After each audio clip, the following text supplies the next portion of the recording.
This morning we have Chris Gore of G4 and FX and former writer for Hustler.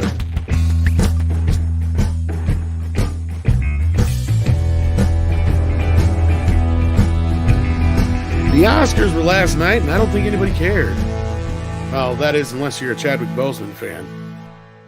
Good morning, and welcome once again to Midnight's Edge of the Morning. I'm Tom Connors. With me, as always, is the one and only boss man, Andre. Greetings, everyone. Thanks for joining us this lovely Monday post-Oscar day, what have you. Yeah, it was one of the most uneventful Oscars ever. And with us, a very special guest, though. This is not uneventful. We have the one, the only Chris Gore with us today. How are you doing? I'm doing great, Tom. I survived the Oscars. It was quite, first of all, I'm glad they pulled it off and it wasn't a Zoom call, which, the Independent Spirit Awards was the previous week, which is effectively the Oscars Junior. If you're gonna lose at the Oscars, you'll win at the Spirit Awards. And but they tend to cross over where it's like there's almost no difference between the two events anymore. But yeah, I'm glad that they did something that was not a Zoom call, although I sent out a tweet. I was really dismayed that they used Union Station in Los Angeles as the location for the awards. It was very strange. Like there's homeless encampments all around out because they didn't want to highlight that aspect. But no, of course not. Yeah, Chris. Before we move on, many of our audience are not local to Hollywood. Where are the Oscars usually held? And where were they held yesterday? And what's the big difference between the two locales? Usually it's the Kodak Theater. Yeah, it's the Kodak Theater on Hollywood Boulevard, which is a beautiful theater. And they did not hold it there. So I'm guessing that was a creative choice, but also one regarding safety. There was something at the top where Regina King mentioned that we're all tested, we're vaccinated, masks off, and they really had to throw out there that they were putting on a safe event, which I get.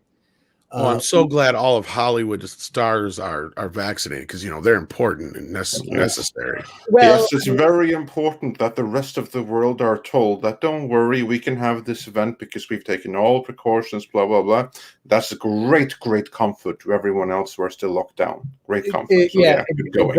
Exactly. But the event was actually held mostly, it was other locations. Not everyone was there. So they had, you'd see people sort of on at some remote locale where they were, but it was at Union Station, which is very strange because, that's a hub of where a lot of people trying to get to work. I use Union Station, I use the metro in Los Angeles to get around. So I don't see how they could have shut that down without inconveniencing everyone trying to get to their just normal jobs. So I don't know. That was a little annoying to see that, but it was cool to see Harrison Ford present an award because one of the key scenes in Blade Runner is actually shot at Union Station.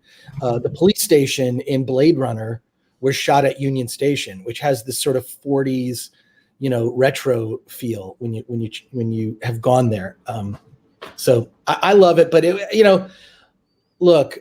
They did what they could. I admire them for being creative. But yeah, it is a bit, and that thing at the top that Regina King said about I know you hate when we lecture you, but we're going to lecture you. I thought that just sort of set a mood. Yeah, it was bad. Right off the top to say that, it's not inviting. Right? I was just a little concerned that she said that right off the top. Well, then why am I watching this? Right. Well, I think it's very, very fair that they tell the audience right away that now for the next few hours, much virtue will be signaled. And we're going to try and make you feel like shit. Praise for that. And on that note, before we carry on discussing the virtue signaling of our betters, I have to say greetings to every single one out here in the chat who's watching us, which is something that we really, really so far there's over appreciate. 600 of you, so please hit that like button. Indeed. And Stephen Otten, he says for $10, hail Andre, Tom, Chris, Wrenches, and everyone in the chat. I am not affiliated with the Academy. I like green beans. I am against putting leashes on cats. Yes, this is a good thing. Never put leashes on little kitties. They don't like that. So yeah, thank you so much for that super chat. Stephanie Yanni, Sex Smugglers Cantina, is listening and says, hey. The Ghost, member of the channel, says the World Class Bullshitter stream was more interesting than the Oscars. Well, I'm sure there was less virtue being signals. And Gran Wasu 42 says, seems it was a woke fest deluxe. Was better off with Doomcock. Now, Chris, just notice here, no one has actually seen it. Right. Like we're all just referencing the conversation. Fractal Jack says, we need Ricky Gervais at every award show. I don't think he'd go near the Oscars.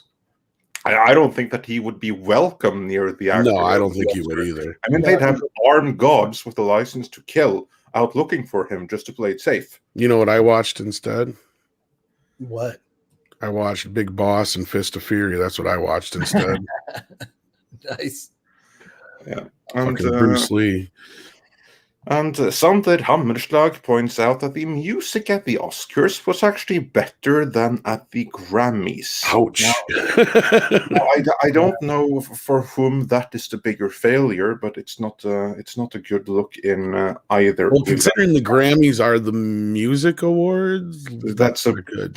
That's a pretty condemning state of the state of music today. Roll Titan says, I didn't even know they were on. Seeing the title of your stream was the first I heard of it. It's funny you mentioned. Yeah, I posted it on Twitter yesterday, and there was quite a few people who were like, I believe legitimately like, oh yeah, I forgot, and I don't care. Right. Well, I mean, they rescheduled it. Normally it's in February, and they moved it, obviously, because of world events. But yeah, a lot of people just didn't. It's like, yeah, I forgot myself. And so, yeah, it just seemed very uneventful. There weren't any huge surprises. I mean, I think everyone thought that Chloe Zhao would win, and she did. You know, I hope one day we get to a point where, you know, they kept pointing out that she's a woman director. She's Chinese. I mean, grew up in London with apparently a very affluent family, but I just want to get to the point, like, what do you call a woman director? Just director. That's the position, rather than having all these qualifiers. I think that, and she is a remarkable filmmaker. Just, she did this movie before Nomadland called, what is it called? Oh, God. Now I'm spacing on the name. I'm sitting here doing a rant. Yeah, I couldn't tell you on that one. I'm actually really happy that you brought it up, though, this Oscar winner, because there was meant to be an Oscar screening party for her in Shanghai. Tom, if you want to take up the link from Reuters, because I thought that was a little bit amusing. It's or not amusing, it's equally. It's just like blank page for me. Yeah. Well, that's weird. Okay, I'll see what I can do then. Yeah, but anyway, here, I'll show you what I'm saying here. Yeah, she did this movie called The Rider, and the whole style is very similar to Nomadland, where, you know, it's done more documentary form, and there are non-actors in it. So I wonder how that'll translate into the. Is this it? That may be it. Yeah, because right now my screen is blocked here, but and then it does it again. Okay, well, I'll sort it out here. I'll share it might be because of my stupid. Hang on, let me turn off my ad blocker and see if that helps. There we go. That was it. Oh, well, there we go then. Okay. I think. Oh, let's trying to No, stop there's the something else here, because I'm getting a message that your browser has blocked your screen. Well, that was very nice of my browser. This smells like a Windows Yeah, update. it does not. Well, it doesn't like routers at all. I tried redoing it too, and it's like, yeah, I don't know. Well, anyway, we shall have to redo the, or just you're just gonna have to listen then, because this is then the a report from Reuters, which is basically then the international news agency that's talking about the live stream of the Academy Awards in Shanghai, which was hosted by the alumni of Oscar winner Chloe Zhao's alma mater. They had a problem. You know what their problem was? Their VPN was down because they watched it on YouTube, and YouTube is banned in China because they pay very, very close attention to all the online usage, and the only way that you can actually access things like YouTube from China is by using a VPN. And her alumni, the only ones in China celebrating her Oscar, well, they couldn't watch it. They were like 2 hours late because their VPN was down, so they couldn't watch their alma mater win an Oscar. How's that for a story? So that's actually an award that I think is important and do agree with for that very reason. There, I finally got it to come up. Yeah. Oh, look, She-Ra, Princess of Power. Yeah, this only goes through. Yeah, see, that is what happens when you switch off the VPN. Then they know your Google search history. There you have like He-Man, Robocop. You know what I've been shopping Chucky. for? Yeah, this is Tom's browsing history right there. Not all of it, but some of it. I like the Frankenstein mask out of nowhere there. That one's good. No, that one should have come to me. I know, right? Yeah, that was probably because I was searching for pictures of the Frankenstein monster. And there's Ed 209 looking sad. But yeah, so yeah, that sounds they should have got Surfshark.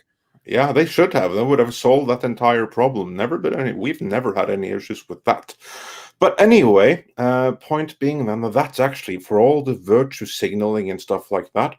I don't think that they signal enough of the right kind of virtue. But giving this particular award, I think, was a step in the right direction when you have someone that's winning from a place that is so locked down, and not because of any coup thing, that they can't even stream the winner there. That's that's quite telling. So that's kudos for that. And on the other page of this, like, how would you like to be the person who knows in 5-10 years from now when you finally realize after the haze has kind of gone away and you're like, oh shit, the only reason I got this Oscar is because of the color of my skin. You know, I mean, yeah, that's that of course, and there's like some irony there because many awards were like that, but then there was a big one that wasn't. So to me, it seemed like they were able to hone in on every little thing that would tick people off, and then they did just that. But Chris, let's continue to break down the show. So it started off by alerting the audience that much virtue will be signaled. Yes. How did it carry on from there?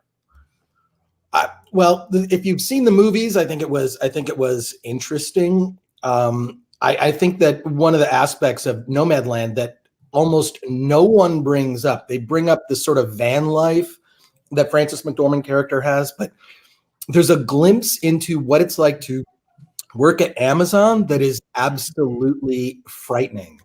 I don't know if either of you saw the film, but like, and I don't know how they were able to pull this off, but you have Frances McDormand's character like walking through an Amazon and seeing what it's like to work there, what it's like to really work there, and how vast this. I mean, it's larger than a flight hangar. It's frightening, but I can't imagine what it's like to do that like day in and day out. And that aspect has almost never been brought up when anyone ever discusses that movie. Is that part of the film?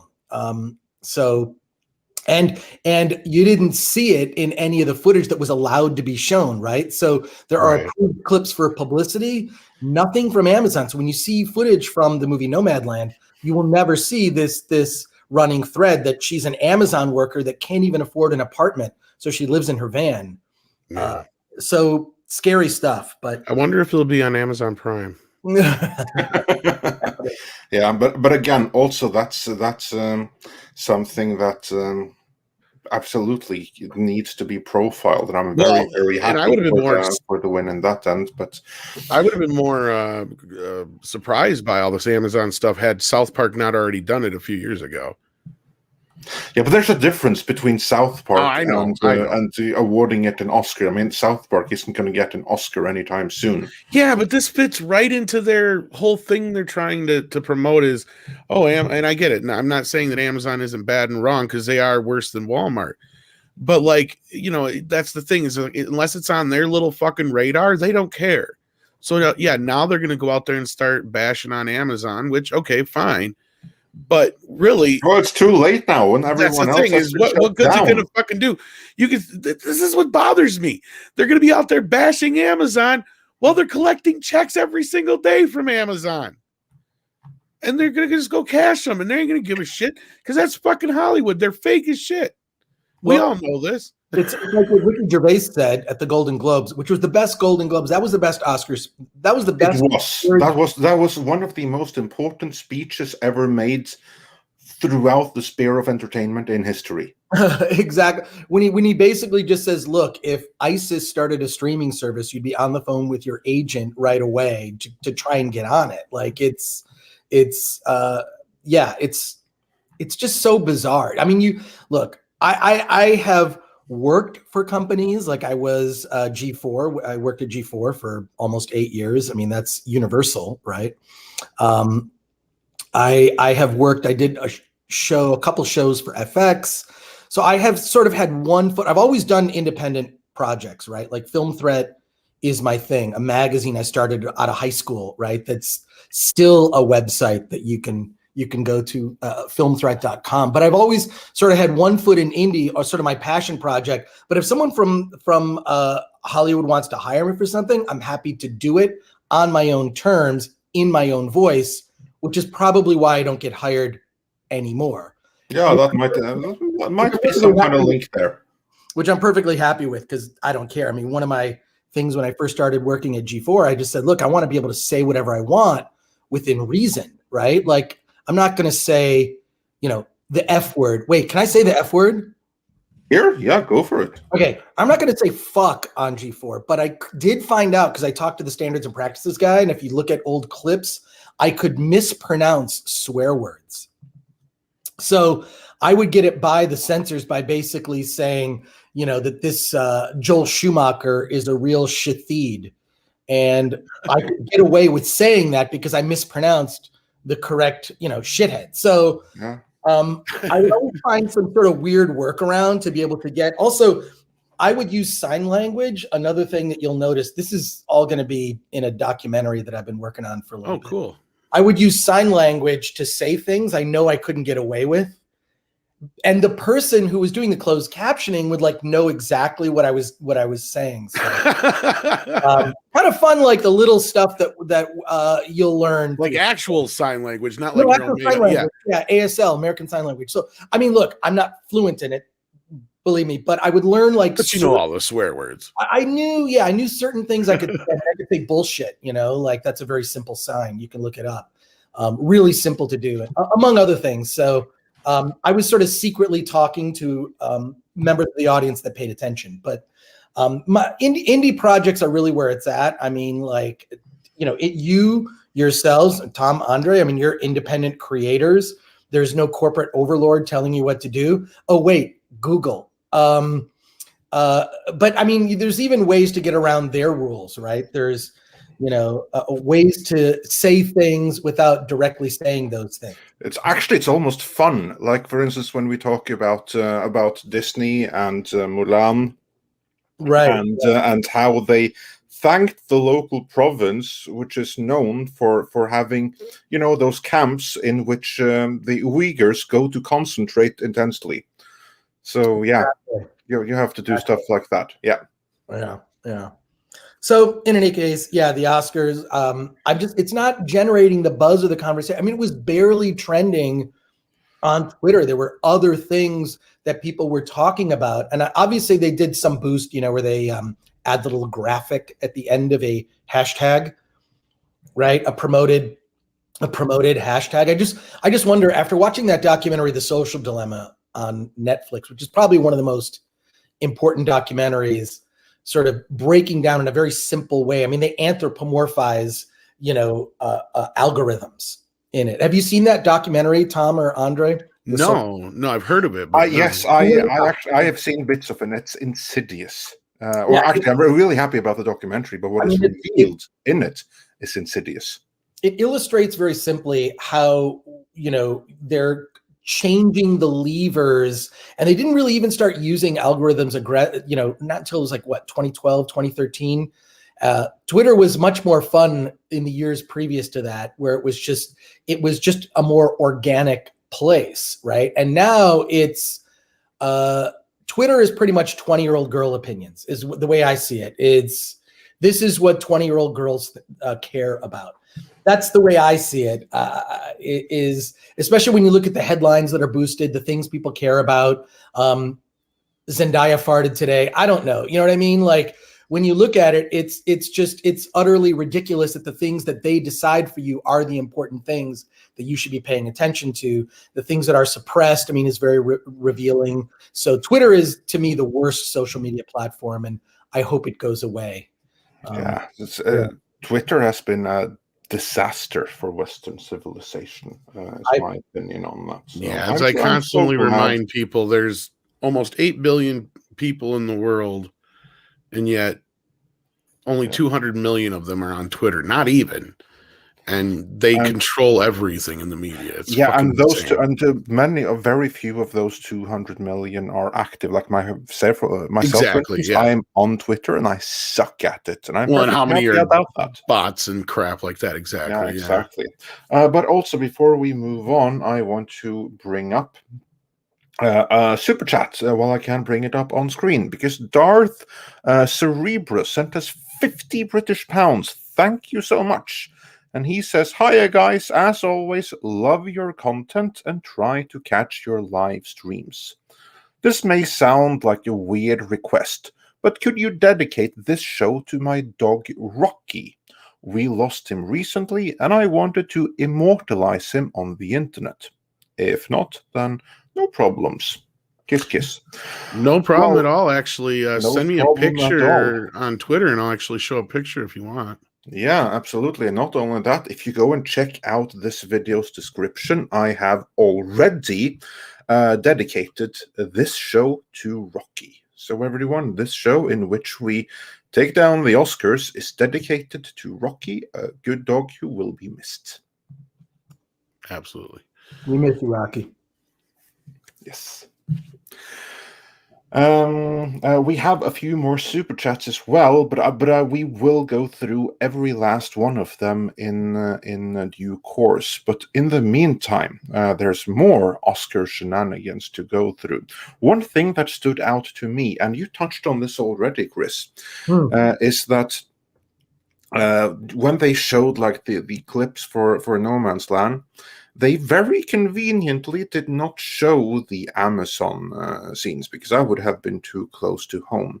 But what many reacted to on Twitter, actually, is that this is an Oscar in which, let's be honest, most people haven't seen the majority, or in many cases, any of the movies. They don't know any of the performances.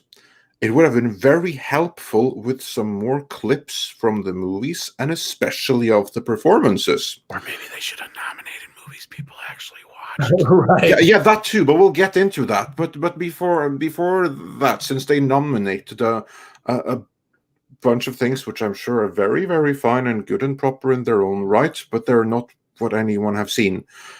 Why wouldn't they show clips to the audience who will sit there, apart from those who are literally physically there in the building? They'll know all of this. But anyone watching from home, most people probably have no idea.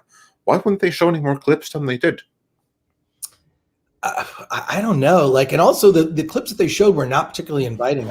The Sound of Metal was my personal favorite. I think that film was just brilliant. I mean, Riz Ahmed from Rogue One is probably the thing that people would most know him from. But that movie was fantastic. I mean, especially Jeff didn't like it. What's that? Jeff from World Class Bullshitters did not like it. But see, you know what? That's cool. That's fine.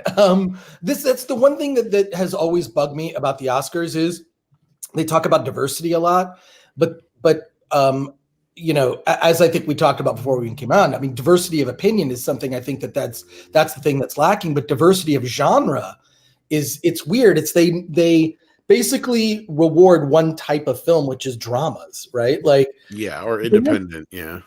Yeah, there is a rule actually in the Academy. If there's a certain number of musicals that come out in a year, that there can be a musical category, best musical. That's why I much prefer the Golden Globes. At least that show is somewhat entertaining because the celebrities get plastered, and they also will take. Not only that, they split up the awards. Yeah. Yeah, I have to say about the Golden Globes, I loved it when The Martian won Best Comedy or Musical. Right. I mean, how bizarre is that? But whatever. I mean, after seeing the movie, though, I kind of understand. Yeah. But this year's Oscars, like, I mean, had the best musical numbers. But yeah, there's a lot of weird rules with the Academy, which of course are evolving. And I have a friend, Dan Mervish, who actually made 2 musicals in 1 year to try and get both of them nominated for Oscars. And then was trying to get friends of his that were nominated for short to actually, like, yeah, Tiger King should have won for Best Doc. I mean, yeah, like, I mean, at least that's what I like about the Golden Globes is they tend to have diversity when it comes to the genres. And also it's the most fun. And I think the sort of outrageousness of it is what's come to be expected. I'm certain that the Golden Globes ratings had to be much higher than the Oscars. I think they were especially this year, I'm sure. Yeah. Well, I would have hoped so. And Rob, I agree with you. Sorry, I just want to say I agree with you completely that the Golden Globes, that's fun. I remember, like, that was an event because of Ricky Gervais. He made the Golden Globes an event worth looking forward to. Sorry, Tom, carry on. No. I was just going to say, and I don't know if you agree with this, Chris, or not, but the Oscars used to be a little bit more diverse, if I can use a term. They actually had films from all over the gambit. It wasn't until basically Weinstein started coming in and buying up the Oscars that it became this whole, like, what Weinstein movie is going to win this year kind of thing. And by the way, the publicist who made all that happen was hired by Netflix. Oh, see? Yeah. So wow. That is you know exactly what I'm talking about. Yeah. Exactly. So it's like now you see Netflix getting all these nominations, and you see how that works. But they just hired the person that was working under Harvey that made that happen. So yeah, and for those, for those who are not aware, like, yeah, from about basically 95 on, maybe even a little earlier than that, Harvey Weinstein just basically bought out the Oscars every damn year. He'd plaster the hell out of whatever movie it was. And it kind of started with the English Patient. So Rob and I call it English Patient 0. So you can kind of trace it all back to there, even though it kind of begins before that. That's where the winning began. Right. But yeah, no, like, it's just been boring and shit. And the virtue signaling has gone off the charts. Like, this year they might as well have just called it virtue signaling the show. From what it sounded like. And I mean, you got people even just freaking the fuck out. Like, the big news this morning was that Chadwick Boseman didn't win over Anthony Hopkins. Like, everybody is losing their shit over it. I don't know if you have an opinion at all on this, Chris. Well, I do. And Anthony Hopkins wasn't even there, right? Like, here was the big mistake is that they awarded the Best Picture before Best Actor and Actress. It made no sense. I kind of felt like they made a mistake because it wouldn't be the first time that the Oscars made a big mistake next to the show. I mean, it was definitely a La La Land type moment where it's just like, and now we get to Best Picture. That's the award you wait for, right? And there are physically people there to accept that award. In 2 cases for Best Actor, people were not there.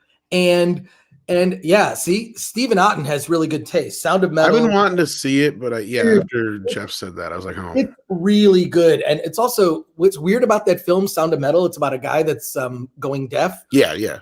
Crank the sound when you see that movie. which is weird because he's a drummer in this. It's not really a metal band. It's more of like a sort of experimental band, experimental punk way, whatever. There are more genres of music these days than songs being made at this point. But I mean, but what I'm saying is when you watch that movie Sound of Metal about a guy going deaf, crank the sound, because the sound design is what makes it. It really puts you in his head and what it feels like, at least this interpretation, what it feels like to go deaf, right? So that was one of my favorites. But actually, like having the Best Picture go first, it felt like the show was over. Like, what am I waiting for now? Oh yeah, because normally they would do like one of the big awards right up the top. You would do like Best Actress, right? So the order was very strange. I mean, the whole situation was kind of strange. They should get and Destiny Captain. I disagree that it's just okay, but if you have nothing we haven't seen before in better films, what are those films? Please post. I would like to see what your recommendations are. And in any case, but look, I feel like they get a pass on this. There will be an asterisk next to this Oscar because movies that were intended to come out, I really firmly believe that had Dune come out in 2020, it would have been nominated across all the major categories, such as effects, sound design, production design, etc. And it wasn't, right?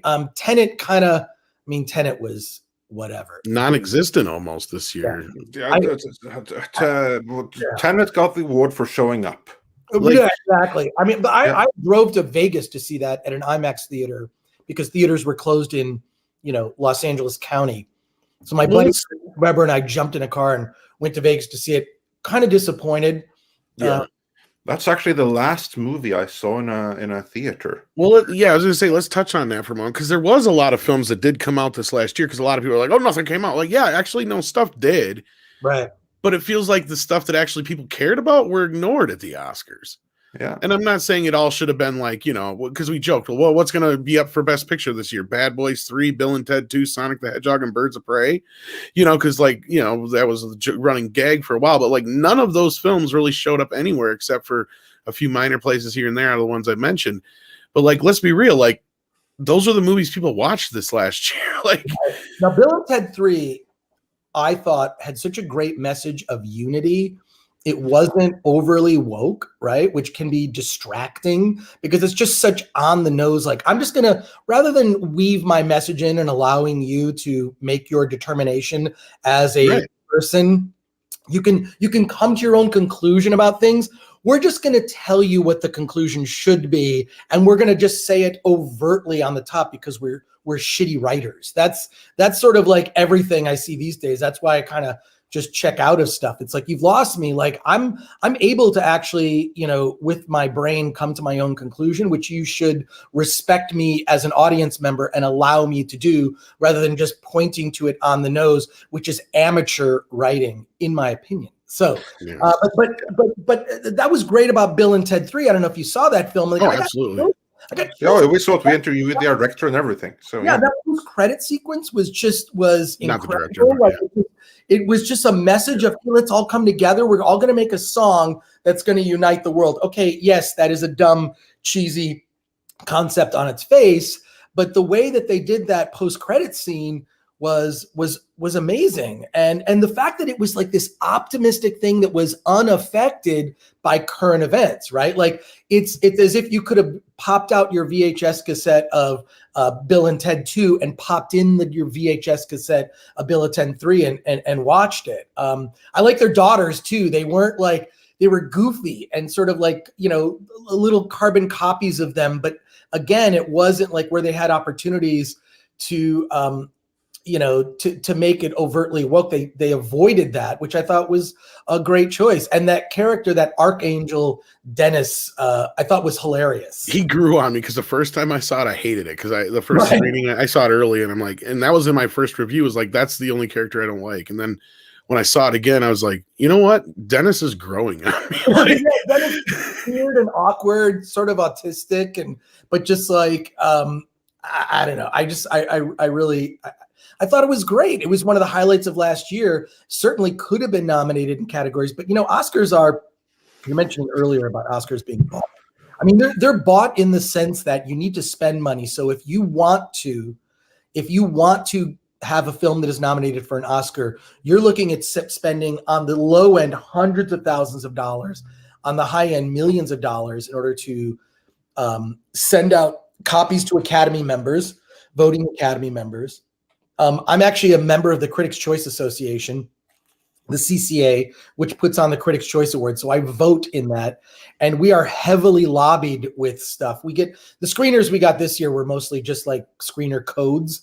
And this is the very last year that the Academy will be sending out DVDs to voting members, right?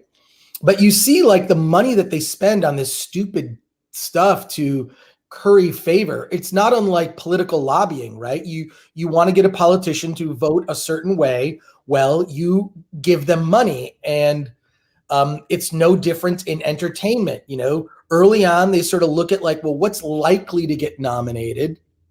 And then they spend tons of money on these Oscar campaigns. So it's just like political lobbying, not much different than that. And as a member of the CCA, I mean, I can tell you that I've seen the kind of money that is being spent, lobbied for my vote for, but the stuff that I vote for like never gets, and the stuff that I like generally doesn't even get nominated. I mean, my taste runs across, like I like a movie like Sound of Metal, but I also like, you know, the Puppet Master series from Charlie Band and Full Moon Entertainment. So, or a Coma film, you know, by Lloyd Kaufman. So my taste is kind of all over the map, but I take just as seriously, you know, a small, low budget exploitation indie film. I take that as seriously as I would something like a Sound of Metal, right? Or a Nomadland. They're not, that's the sort of thing I mean, I don't need to tell you that there's an elitism in this industry. I mean, it's pervasive. I did an article about it once back in the 90s when Film Threat was a print magazine, called The Caste System. You know, the caste system in India, how they have the untouchables and they're at the lowest level. The lowest level are the PAs and interns, right? So we did an article sort of equating the caste system in India to how things work in Hollywood. And I can tell you definitively, nothing has changed. That is still the way it is. As much as Hollywood likes to promote how great and virtuous they are, that's only people talking to each other at cocktail parties. I can just say that the reality of that is not true. Yeah, so, you have to send a link to that article because I think that many will be very interested in reading it. Send me a link to that, and I'll put it in the video description. Yeah, and speaking of articles, Ben Lunch says first couple of posts and articles I read about the Oscars did not even mention which picture won. Dang, that's hilarious. That's the point. Is it doesn't fucking matter. Like, it's all about the virtue this year. Like, even more so, like, they've reached a fever pitch with the virtue this year, it seems like. I didn't even have to watch, and I could smell the virtue. Yeah, well, I can actually say the same thing, like, from my source. I looked at some of, like, the media coverage here, and actually very few will say which movies won, because no one's heard about them. On the virtue signal thing, it was very interesting that the best and most uniting speech was given by Tyler Perry. Tyler Perry, who, I'm not a fan of his films, but I'm a fan of Tyler Perry as a person because he doesn't give a fuck. He's like Charlie Band. He is his own, like Charlie Band. He built his own thing. So all these people saying, hey, Hollywood, look, I do my own award show, right? I do this show called Award This. Just look it up on YouTube. Just look up the hashtag award this. We put on our own award show. We even did a sort of like Chuck Workman, like Hollywood montage of masks, the history of masks in the movies, which I fully anticipated that the Oscars might have done. I wanted to beat them to the punch, but just look up hashtag award this on YouTube and you'll see, you can find the whole show. We had Hal Sparks was one of our hosts. And we award like exploitation movies. We have a category movie called WTF because there's just no way in which a movie called Butt Boy was nominated. So it's a way to discover like all these small indie movies. And the great thing that I will say, if I can just get on a soapbox just for a moment, is there's no barrier to entry for indie films. If you want to make an independent film, you can make an independent film. You don't have to wait for anyone to give you an opportunity. You can pick up your iPhone, make a feature film, send it to us at Film Threat. We'll review it, and you'll be potentially in the running to be nominated in that. But Tyler Perry gave the best speech because he built his own thing. He built his own studio. He hires his own creative people. He has found his own little segment of people who love his movies, the Medea series, of which I've only seen the trailers. I think the trailers, it's just, you know what? I'm not the target audience, and that's fine. He built his own empire. He didn't wait for Hollywood. You don't have to answer to nobody. Exactly. Yeah, exactly. But did you hear his speech? No. Look at Tyler Perry's speech. He gave this most uniting speech. He mentions the police in his speech and said, we have to come together. Which I'm like shocked that and I'm surprised they're not like criticizing cheers, saying, hey, we gotta we gotta start coming together on this. And for him to do that took some balls. So look up Tyler Perry's speech. I tweeted about it. It was the best speech of the night. It was the most uniting one, and it's the one that typical is the most ignored. But that speech was exactly what it was. It was the most inclusive speech in terms of including everybody, including of all political persuasions. That's why we didn't hear about it. That's why we didn't hear about it. You know how I heard about it? I heard about it here because someone that I follow on Twitter retweeted it. So I'm looking for it right now. It was just like, I just thought it was like, yes, this is it. This is like, we cannot stop. We cannot continue to vilify others.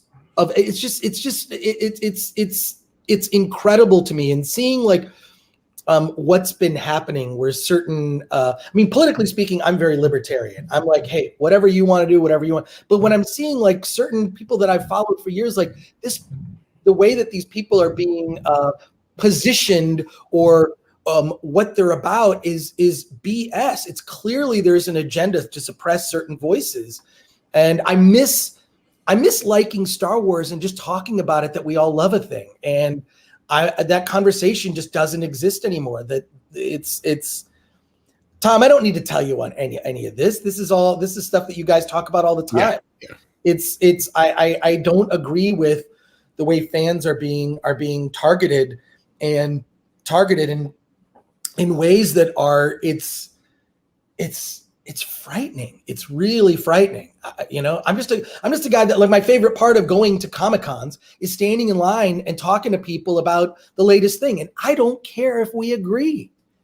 This is the only way to learn is listening to someone I don't agree. Look, I can walk away and go, I still think you're full of crap, but that's okay. The ability to listen is just been lost. Well, I think the bigger problem is just an opinion on film, or those who deny, they don't deny so much anymore. It used to be they deny that, you're just seeing ghosts and you don't like women and you don't like people that aren't white. That's your problem.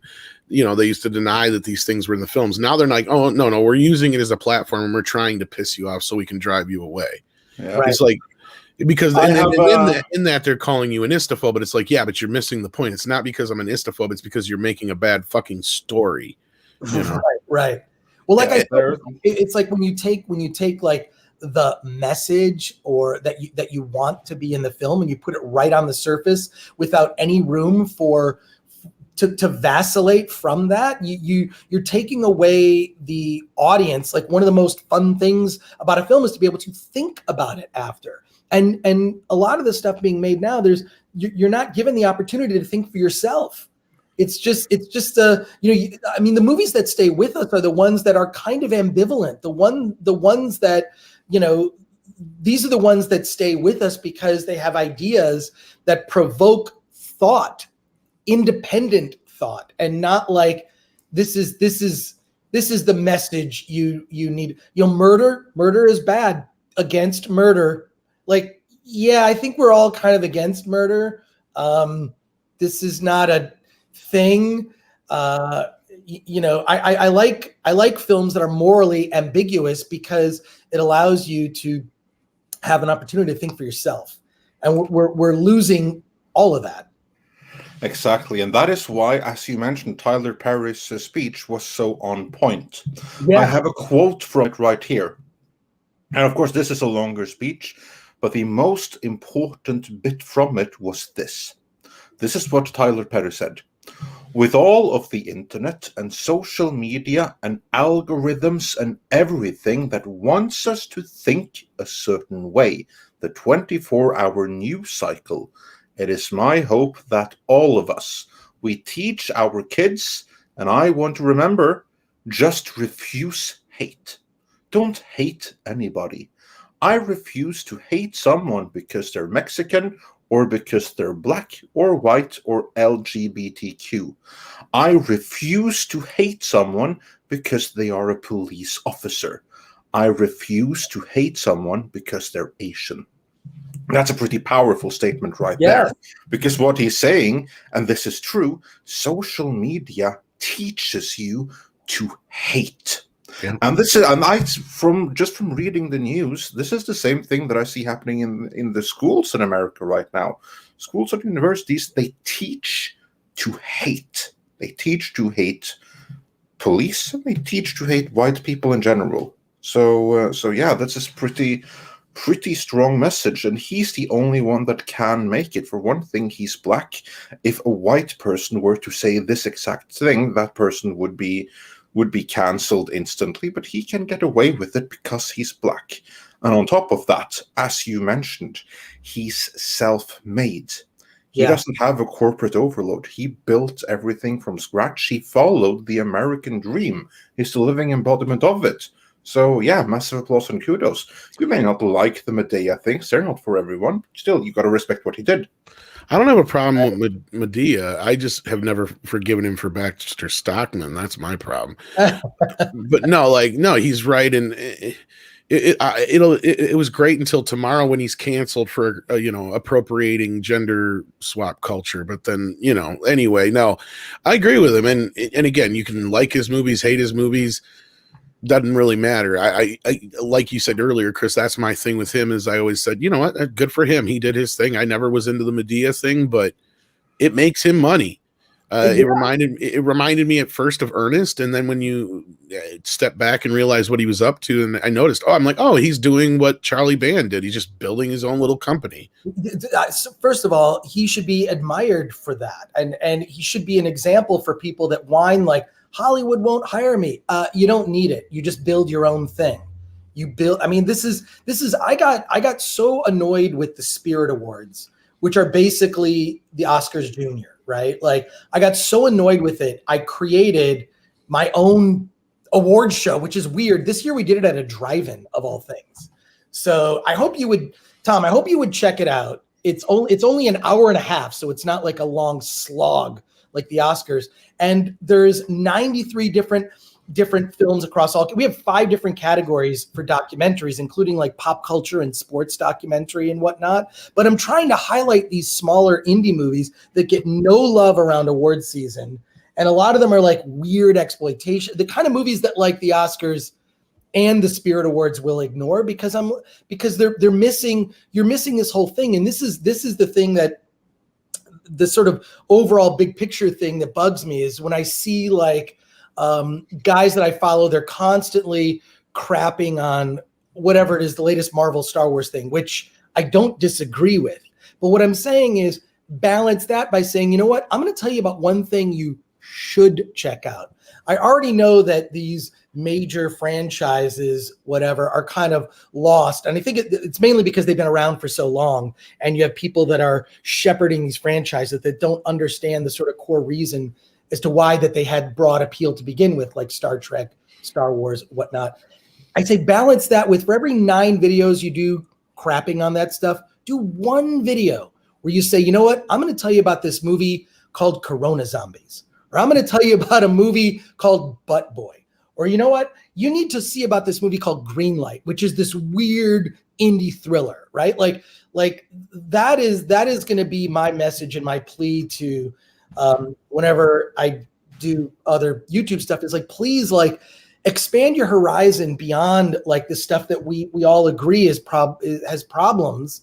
And look for the stuff that are the diamonds in the rough, right? These undiscovered gems that are not perfect movies, because these indie movies, believe me, are, they're flawed. They're like birds with broken wings, but I want to see them fly at the end of the day. So seek out, like, that's what I'm saying is, if you're going to give your dollars to something, give your dollars to something. I mean, I buy stuff on Vudu all the time, and I buy like these small indie films, like, I mean, there's too many to name, but there's just so much good stuff on there. There's this really cool sci-fi film called Shifter, that is like a time travel thing. And the thing was made for like under 50 grand. And it's a really cool sci-fi concept, right? Like, but it's made by these filmmakers from Oklahoma. Like, I love discovering these smaller movies. And this is my impassioned thing. And guys, kick me off my soapbox. I know I've dominated too much time, so my apologies. No, that's quite all right. No problem. Actually, we have got a couple of super chats for you. Yeah, we have a couple of questions for you and comments for you.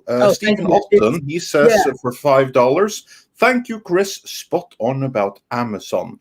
I've brought that up previously. So yeah, kudos for that. And then we have, I just have to go here. Grand Wasu 42 asks to Chris Gore, I know you from somewhere on YouTube. Did you do Collider Heroes with John Schnepp and Robert Meyer Burnett? Yes, I did. I did that, but I wasn't invited on very often. I think it's because I had opinions that may have, I don't know. I think we kind of know why, because these are the same people that after Schnepp was gone tried to cancel. I knew John Schnepp since 1993.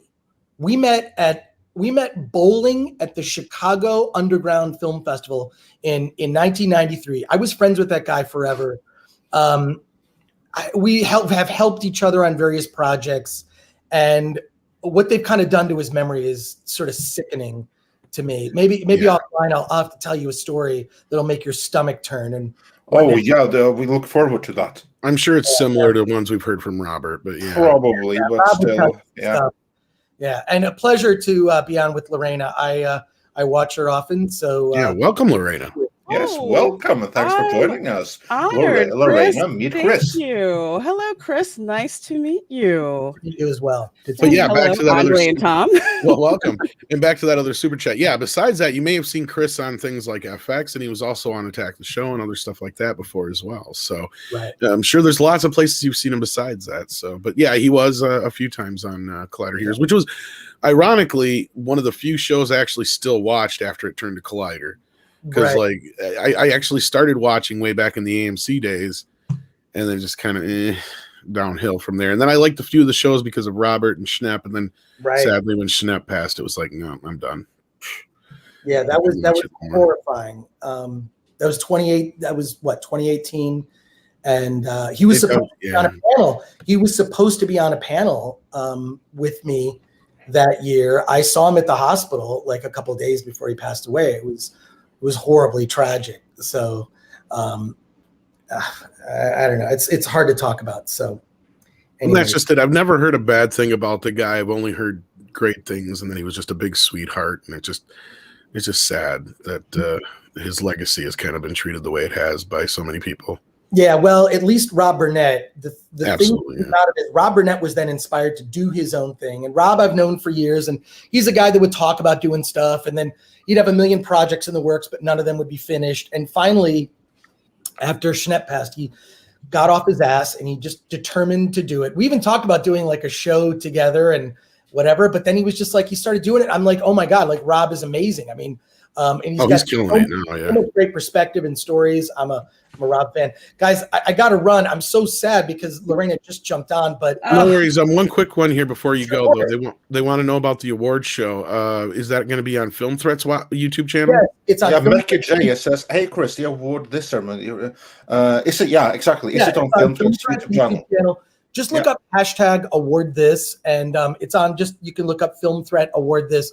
The latest one, it's from 2021. We did a whole award show. You're going to learn, and you get like little glimpses of about 90 movies that were nominated across a variety of categories: indie horror, indie sci-fi, indie comedy. The movies that you're going to like learn about are freaking weird, but they're all available on Amazon or whatnot. And I hope you check out the show, if only to discover And also we had John Bailey. I don't know if you know John Bailey, epic voice guy. He's the voice of Honest Trailers. He's our show announcer, and we did the show at a drive-in. I'm like, F it, I'm tired of these Zoom award shows. So we did it at a drive-in. I know it's weird. I got to run. I'm so no problem, man. I'll be back, and I really appreciate you including me in this. Sorry we had to talk about the Oscars. No worries, man. We got about 1,700 people watching. We got your links in the chat. Hopefully they will check out your channel, and we'll talk to you again very soon. Check out Award This. Hey, thank you, everybody. Lorena, pleasure to finally meet you. Oh, likewise, Chris. I just followed you on Twitter, so hopefully we can stream again soon sometime. Awesome. Later. Bye. Bye. Thanks for joining us. I appreciate it. Thank you. Yeah. And Lorena, welcome to give you a proper welcome. Oh, Yes. thank you. Thank you so much, guys. Glad I could tag team spend my lunchtime with you. Well, in the glad chat that you had the opportunity to join us. It's always a pleasure. All right. Yes. So since we're on super chats, let's jump back to the classic ones that we may have missed. Yes, let's jump to some classics, and then we have some that I really want to have Lorena's perspectives on as well. So that should be fun. I just have to go back to the classics here because we have some classics. Alex Acera says, "Uncancelled. Do tell how much clout left for KK," in reference to Gina Carano in the title. We'll get into that a little bit later on. Malisi D. Wildman says for $5, "The Oscars like my Redbox disc rentals. I forget about them. Pay a week or two to watch and never watch them again." Super Blubberpuss says, "Tyler Perry won the Humanitarian Award, so R. Kelly should win the Nobel Peace Prize, right?" Well, You won the Nobel Peace Prize. yeah, there you go. Hey, I'll be here all week, folks. He absolutely should win that one. And Roger H sent us a thumbs up super sticker, so thanks for that.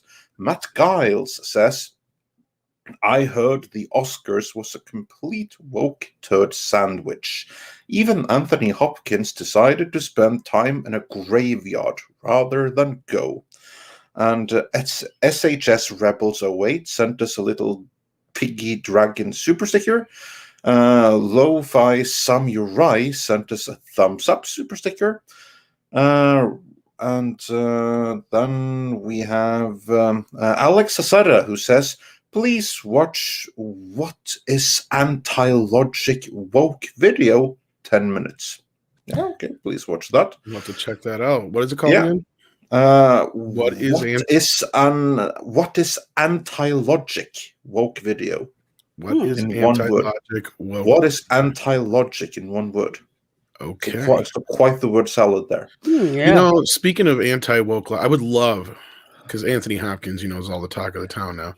I would love to see Hannibal take on woke culture. That would be amazing. Oh man, that would be something to see. We'll get into that. Just let me run through a couple of more here. He would eat them with no, actually, you know what? Even Hannibal would have higher standards than that.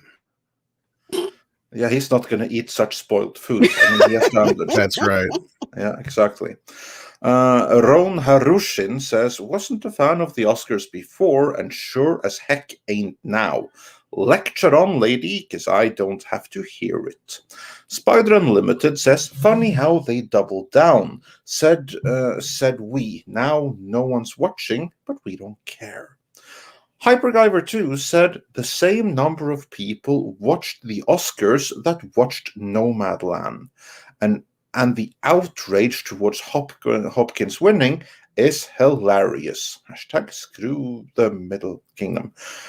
Silver Nova says, "Hail to the panel and all in the chat. Also, I think the gold statues are offensive to all of the silver people and robots." Don't even joke about stuff like that. It might come true before you know it. House Atreides says, Yeah, that's kind of scary not to jump on that. But did you see that video of the AI guy? No. Like they have AI and they gave it a face and a voice and all this shit. Oh yeah, but it's self-aware. They're trying to like bring about Skynet as quickly as possible. Yeah, it's right? completely fucking self-aware. And not only that, this is right after, did you hear about like the other machines they had to shut down? The two AIs that were talking to each other? Yeah, because they were planning on destroying humanity or something. Well, they don't know exactly what they were saying because they created their own fucking language so we couldn't understand. I don't get this. Like when you have all these warning signs in fiction dating back centuries, I would say. And every single time you develop like some AI, it always goes horribly wrong. Like even in DuckTales, they warned you. So why do you have like researchers that are committed to try to develop it as much as they possibly can? You know what? I Actually, get it because Kevasar has a point here. I'm going to trade the AI for the SJWs. They're more self-aware. Oh. Well, at least the AI isn't an NPC. So there's that. But yeah, Lorena, you were saying. I'm sorry. I was just going to add one of the first classes that I took in computer science. No joke. One guy raises his hand and says, "So, what about Skynet?" Our computer science professor says, "You probably do not want to develop an AI that will kill you." We're like, "Oh, okay." Well, no one sets out to create an AI that fucking kills you. It's just like, pay attention. You know, when it starts doing crap that you didn't program it to do that. Exactly. Everyone, it's this exactly. It's like the signs are there. So it's just like if you see your AI exhibiting behavior you know is not a good precursor, you need to start destroying that thing. Shutting it down. Shut it all down and burn it. Yeah, basically. Like to play a game. Yeah, you have to listen. You have to listen to Spock. Like the moment you see that the code you made suddenly goes beyond its programming and start doing completely different things, then it's time to kill it while you still have the chance. Yeah, and that's the thing is that AI is like, I hope we can live together and learn together. It's like you hope. Yeah, what happens if we don't want to?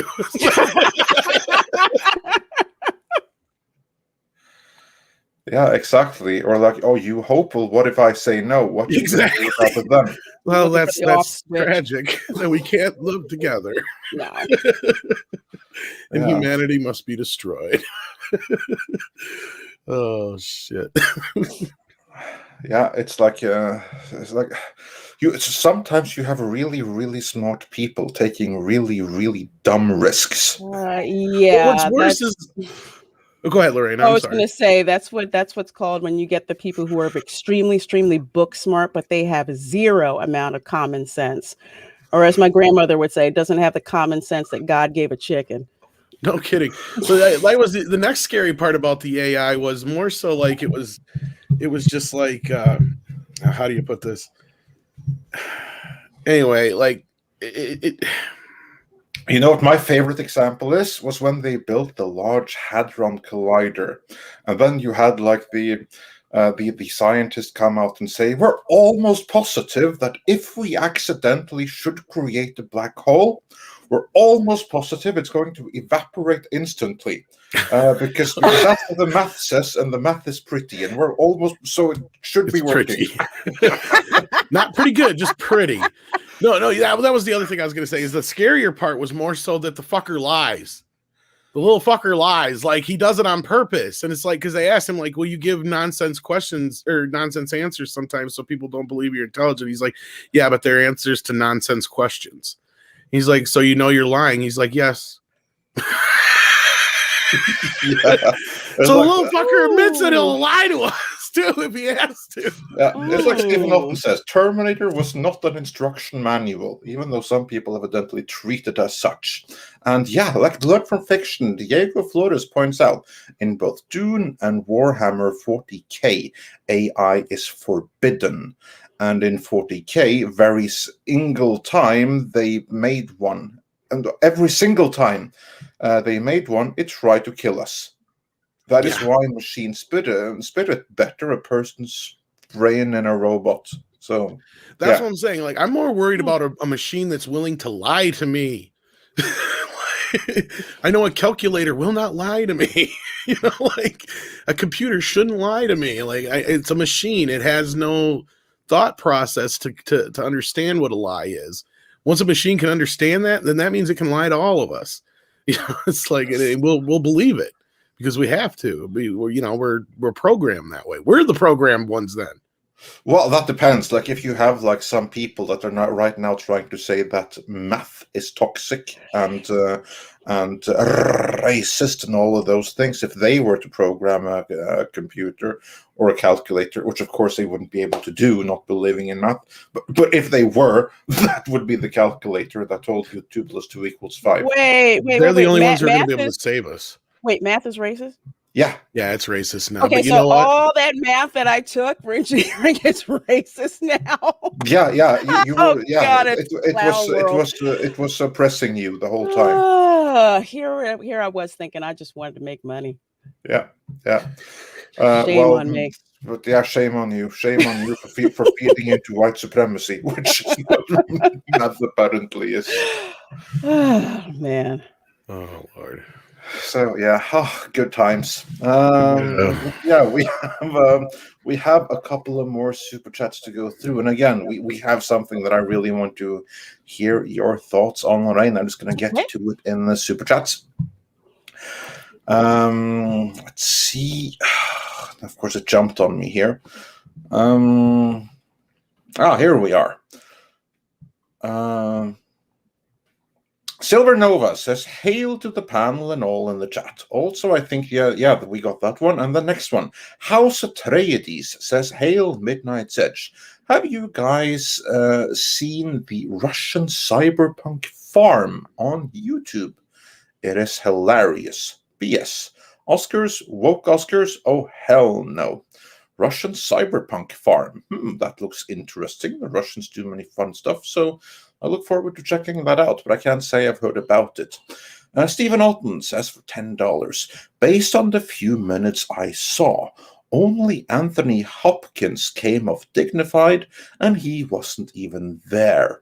It was a ceremony for the Access media only.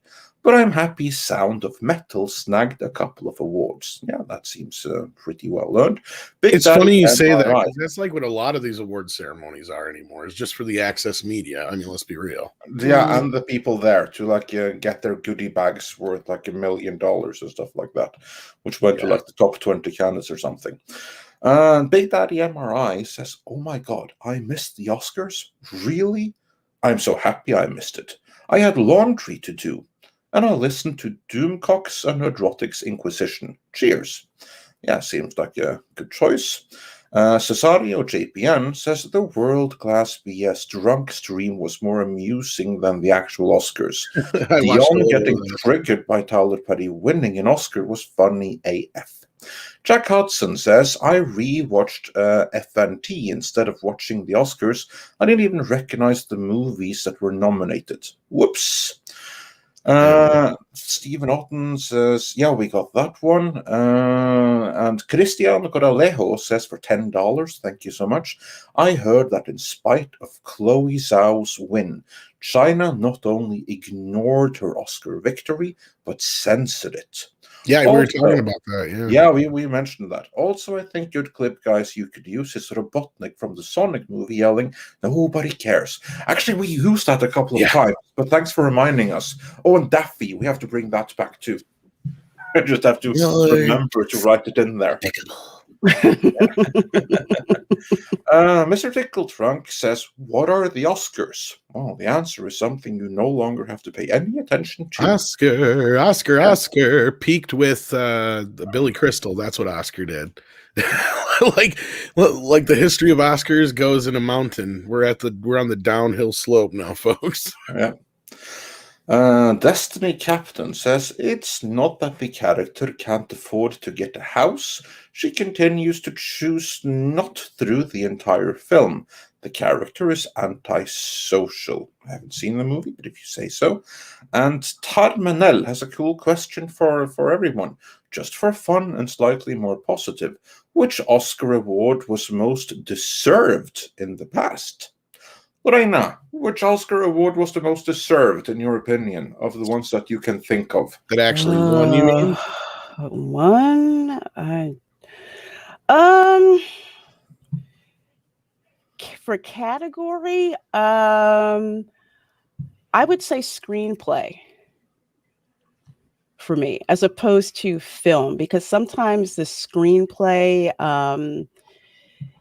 isn't completely used. And for me, the screenplay is always the foundation of what the film would be. So I would always pay much more attention to the screenplay. I think the person who was the creative to create the thing that spawned the movie, to me, they deserve, most of the credit, because they're the ones that came up with that idea.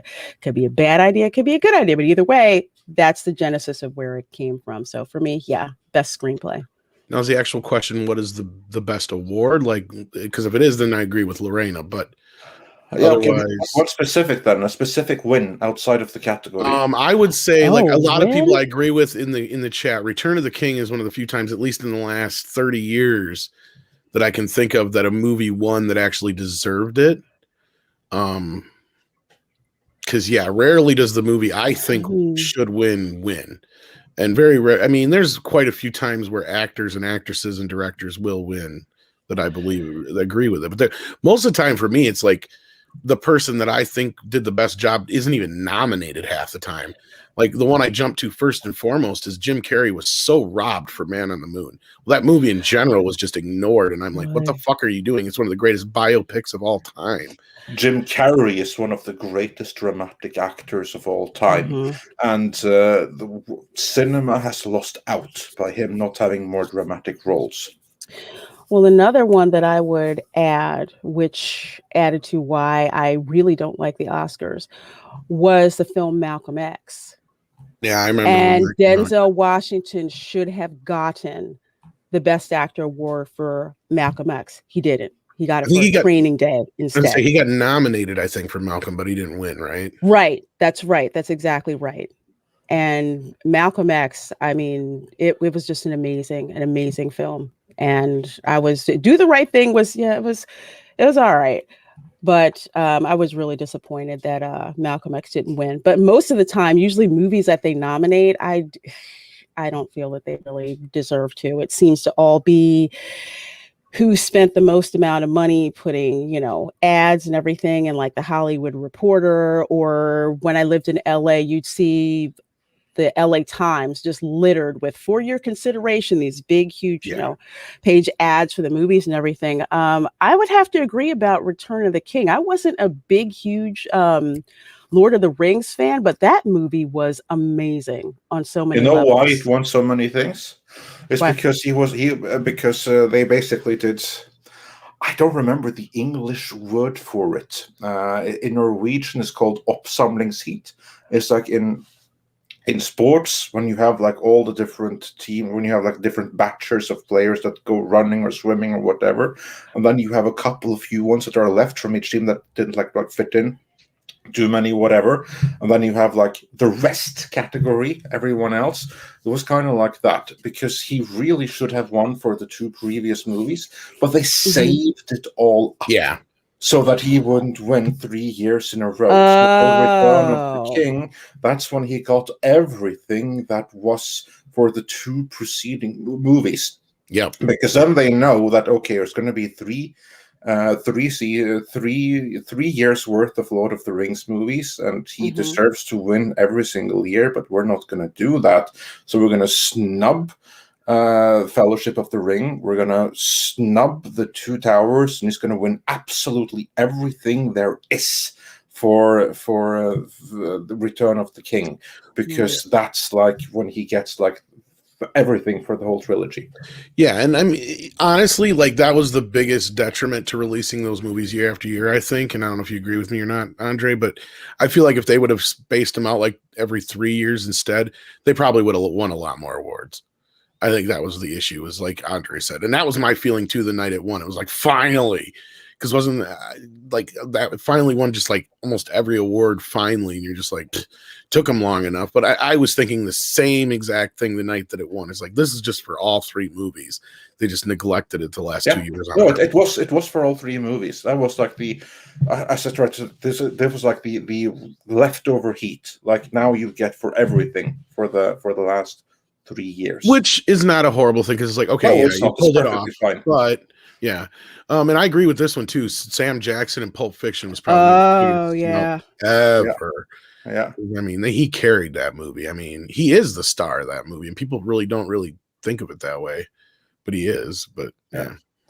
And as for me, it's funny because there are many Oscars that are well deserved. But the only ones that come to mind right now, when I think of who really deserved it, is like there's one snub that I never got past, and there's one movie that I felt absolutely did not deserve to win anything. That was praised to high heavens. And that was The Shape of Water. To me, one of the most stupid, mind-boggling, idiotic movies I've ever seen. And everyone praised it like the... Well, you don't want to see a movie about a fish fucker? I never even saw that movie. Spoilers. The Shape of Water is whatever the container it is in. Grand Admiral, I agree with you. Jaws is probably one of the biggest snubbed movies of all time, period. Because it's probably my favorite movie of all time, but I'm not being biased there. It was so ignored by the Oscars, it wasn't even funny. It got nominated for shit, but kind of like Star Wars, just completely overlooked. Yeah, I was going to say that's the other one. That's the one time I actually paid attention to the Oscars and knew what they were, because Star Wars didn't win. Yeah, no, exactly. And also the other one that really stood out to me, like you've all seen those clips on the internet with different subtitles of like the very, very bad man in Germany during that strife back in the 40s, and you have a scene from a movie about him with funny subtitles depending on the topic. That guy, yeah. That actor is called Bruno Ganz, and that clip is from a movie called Der Untergang. I believe that the English title is Downfall. And basically it's a movie detailing what happened in the bunker there in Berlin in like the last 48 hours when everything was lost. And it's an absolutely performance of the ages. It's unbelievable. Yeah, you know it from parody, but watch the whole movie and it's powerful. And he was nominated and he didn't win. I don't remember who won. They were all good and well, but that performance was one for the ages, and it was only political that it didn't win, I think. And that I thought was a horrendous snub, because that's one of the greatest performances of all time. That's one Oscar I've always said that they should.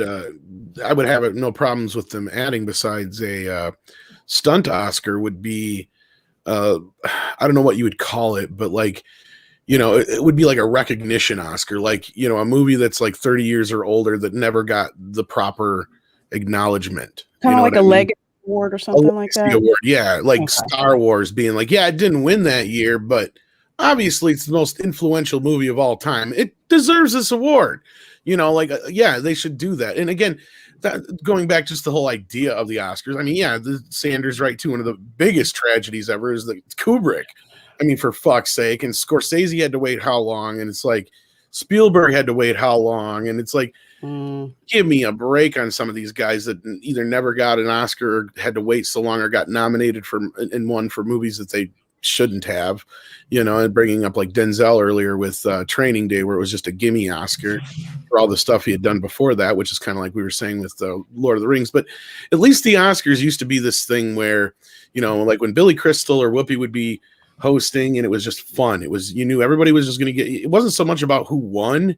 It was about who was going to be funny, who was going to say what, and who was going to wear what, and who was going to show up, who wasn't going to show up, who was going to be drinking. I think it's still about who's going to wear what. Like that's really that's never changed. It's our betters. walking around this advertisement. Yeah, but it wasn't about the betters before. It was about the glamour of it. I think Lorena Yeah. knows what I'm saying, maybe. Yeah. From a female perspective on that. Because it used to be like, I mean, like, that's the way I got it, was more like the, you know, kind of like the prom for Hollywood back in the day. But now it's, but Tom, you're right. It was like, you think of, like, say, the 30s and the 40s. It's like people had these glamorous outfits, and men even had these into the wonderful tailored suits. Yeah, even through like the 80s, even up to, I want to say, the mid 90s. It's like everyone wanted to watch the like the red carpet. You know, who are you wearing? Who's, you know, arriving with who?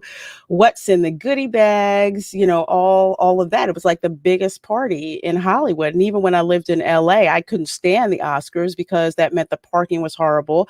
You couldn't get your usual hairdresser or nail technician, or, you know, go to the dress stores and stuff like that, because all the good stuff was gone for the celebrities. But it used to be just that, like a big, huge narcissistic party for Hollywood to basically pat themselves on the back and say, you know, how great they are, and keep it at that. But no, it's turned into this political slam fest where it's just gotten so political. And not only that, but they take a lot of pleasure in throwing shade on people in flyover country in America. well, and I would even take that one. Like, now it has become the self-appointed our betters. Well, and not only telling just everyone else how toxic they are and do better. well, yeah, but like, not just that, but like, I don't even see, they would take the piss out of themselves, or, you know, in a way, because like one of my most favorite, like even in the 70s especially, they would just roast themselves. It seemed like a lot throughout. Like, one of my most favorite bits is when you've got Jack Lemmon and Walter Matthau up there talking about, some directors understand every kind of lens and every focal point and every bit, and goes on and on and on. And then Jack Lemmon's like, some directors understand, you know, the human element. Some have no idea what it is, and you know, on and on and on. And he goes, some of those directors are here tonight. You know, like, it was a really, like, you know, rub them in the, like, that's the kind of shit you used to see, though. Like, it was just the guys that go out there and they'd poke fun at each other, you know, and they'd have fun with each other, and it was just a lot of fun. There was a fun element, especially Billy Crystal when he was there. You know, he would always bring this, like, ta-da kind of thing to it, and now that they've been trying to recapture that ever since, and it just gets more pathetic every year, and they become more virtuous every year, so they seem, or they want to seem. But yeah, it's and yeah, you would get the political speeches every once in a great while, but they were usually met with a lot of negative publicity. It was like it was frowned upon, Exactly. You know, to do that. It kind of really dampened the party atmosphere, so to speak. Yeah, occasionally a streaker would show up, like Peg. You know? Was that David Nivens? I think was on stage when that happened. Oh gosh! And he's like, the only laugh that man will ever get is by showing the world his shortcomings. Poor David Niven, who was always upstaged. Isn't that? But he was. I mean, he was. By the Literally at that around point, the because world the in guy 80 days, he was the star. By the end, it was Quentin Flass who played Passepartout. So he was completely upstaged there. A few years later, Pink Panther. I feel like this upcoming Peter Sellers, he was completely upstaged again. You didn't see any Pink Panther franchise following David Niven, although if anything, he was closer to deserving the title. See, the Oscars used to be fun like that. So, like, you never knew what to expect, you know. And the musical numbers used to be extravagant and big, and you know, it was just like they don't do any of the cool shit anymore. And I mean, I know you got to change, you got to get fresh, you got to get hip, but I don't know. It's just not the same. It's not the fun spectacle that it used to be. And actually, Rory Mitchell, I see your comment where you say, "Who were you wearing, Lorena? I know Hollywood is full of degenerates, but is it that bad that they've started wearing human skin?" And I see you laughing. Yeah, because Don't even joke about that. I was gonna say I've heard fucking stories. Yeah. Oh, I'm talking about the outfits, but apparently. No, I know you are, but like. Yeah, I know. Again, I know you are, but like. Yeah, there are stories. Don't go down Oh. certain rabbit holes. Let's just say. Oh, okay. Was not even going that way. I was talking about Gucci. No, yeah, no. No, Well, that's how it begins. just to clarify, like television would always interview celebrities coming up and down the red carpet, and I'd always want to ask them what outfits are they having on, and they wouldn't ask what designer it was. They would just say, who are you wearing? And they'd say, Gucci or Jean-Paul Gaultier or, all of that. And that always seemed to be the fun part too. We used to call it like the Super Bowl of fashion. We didn't really care about the Oscars. We just cared about what was on the red carpet fashion wise. Yeah, very cool. But let's go back to some super chats. Let's see if there's some that we can bring up on screen before we return to the classics.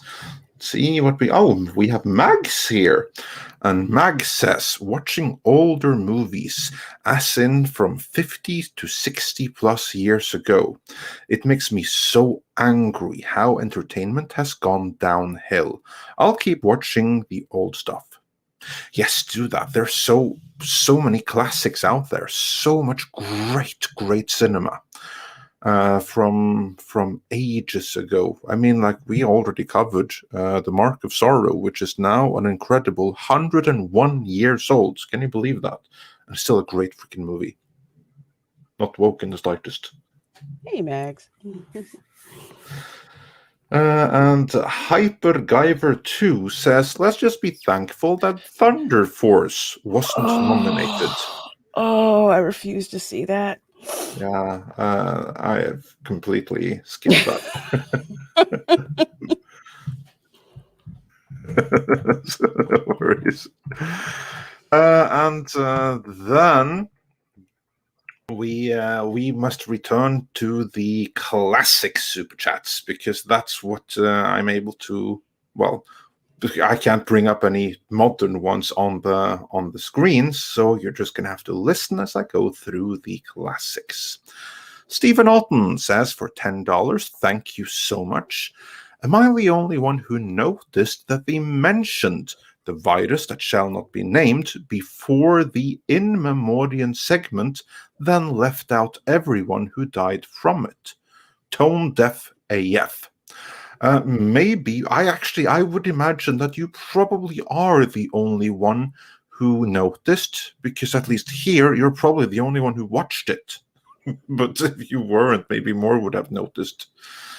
And Primer says, Tiger King should have won for Best Documentary.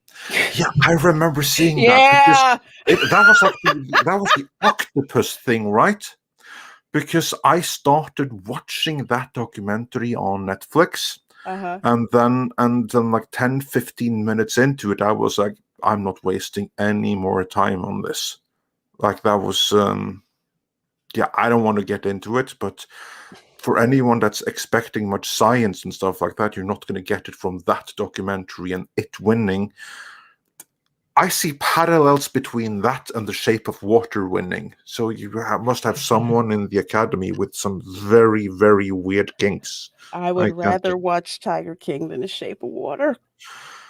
I should probably finish up Tiger King at some point. Yeah, I cannot unrecommend The Shape of Water strongly enough. I don't know how else to put it. Like, if you have an alternative, like simply not watch and go with that. It's honestly one of the most stupid Oscar-winning movies I have ever had the misfortune to endure. Oh my gosh! So yeah, good going for making that. If there ever was a movie where the director was just like too self-grandiose and thought too much of his own talent, it's that one. And then moving on, Stephen Otten also said, and this is the kind of thing that I wanted to ask you about. Before then, Primer says, is it safe to say Tyler Perry is based? Yes, I should say so. It does seem very, very safe to say that. And then Stephen Otten says, for $20, thank you so much. And here's the cool thing. They were expecting an emotional climax, a Chadwick Boseman victory. When it didn't happen, it let the air out of the room. Someone should have let Soderbergh know ahead of time so he could make the change. So, yeah, this is actually something that stood out to me as well, because Anthony Hopkins is a great, great actor. He has been snubbed many, many times already. He has been nominated a number of times without winning. One can argue if he was the best candidate or not, but now he's 83. It's a question of how many more times he can be nominated. He delivered what I have been told, because I haven't seen the movie, but I've been told it's an absolutely stellar performance. So he seems like a very fair winner in this sense. However, many are very upset right about now that Chadwick Boseman didn't win instead.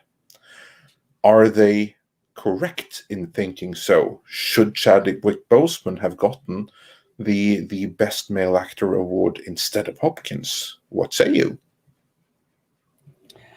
I had tweeted about this, and no, Chadwick Boseman shouldn't have gotten it.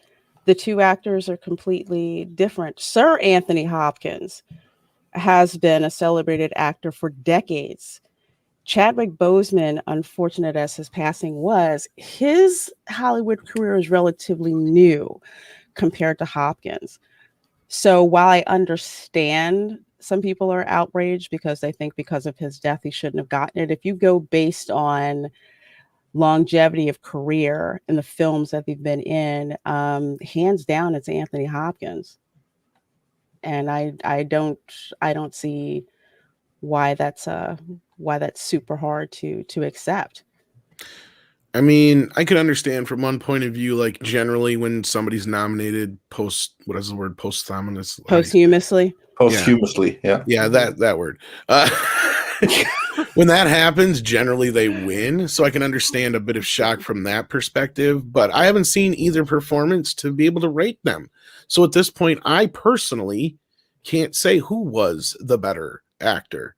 But like, yeah, I mean, in this case, I'm going to go with what most people are saying in the chat is that he was the better one in the better role, and again, then you have to sit there and ask yourself, was he even nominated because the role was actually that good, or was it just a nod because he passed away? And I mean, you'll have that sometimes too. Yeah, because I think it was just a nod because he passed away. Yeah, and you'll have that a lot of times. Andre, what about you? I'm a little bit of two minds here. One is that if you were to, again, I haven't seen the performances, but let's just assume that for the moment that Anthony Hopkins, being like 50 years older than Chadwick Boseman, a more seasoned an actor at the very, very end of a long and distinguished career, that he just may have delivered a performance that was even better than the already excellent performance from Chadwick Boseman. From that point of view, he should have won it. But here's like the thing: do the Oscars mean anything anymore? When you see like all of these new requirements in order to even qualify to have a movie Oscar nominated, the Oscars have, in some sense, I think, made themselves not irrelevant, but certainly worth less. It's not the same as they once were. I don't think that being an Oscar winner is going to be the same kind of prestige 10 years from now than it was 10 years ago. That's a good point. Yeah. He won an Oscar, and well deserved, but I do think that the Oscar that he already has won is going to mean more. because that was an Oscar that was given at the time when there was no dispute about who got it. This was even before the Weinstein takeover. Whereas now it's post-Weinstein takeover, it's post-diversity requirements. Yeah. How much does it really mean? From this point of view, you might as well have given it to Chadwick Boseman and just dropped any pretense that the Oscars are about what they once were about, because that's not the case anymore. Well, and the other point is brought up. John Apocalypse says Chadwick was hardly in the movie, and I've seen a few people say already, like if he'd have been nominated in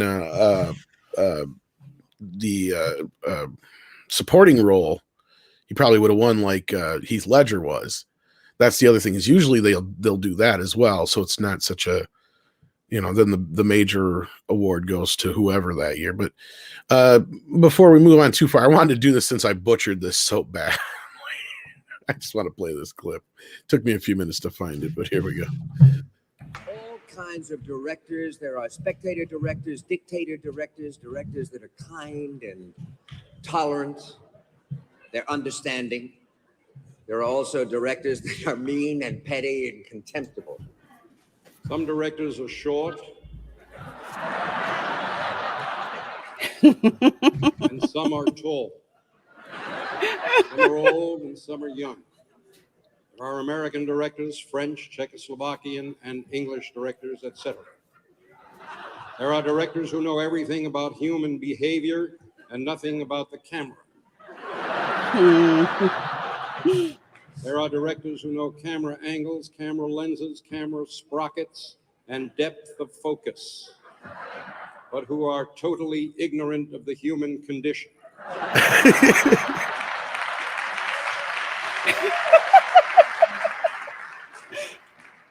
We have all of these directors with us tonight. See what I mean? That's what I'm talking about. That's what the Oscars used to be. Yeah. Instead of one big circle jerk, it was one big roast. And welcome, Hey, Paulie. Paulie.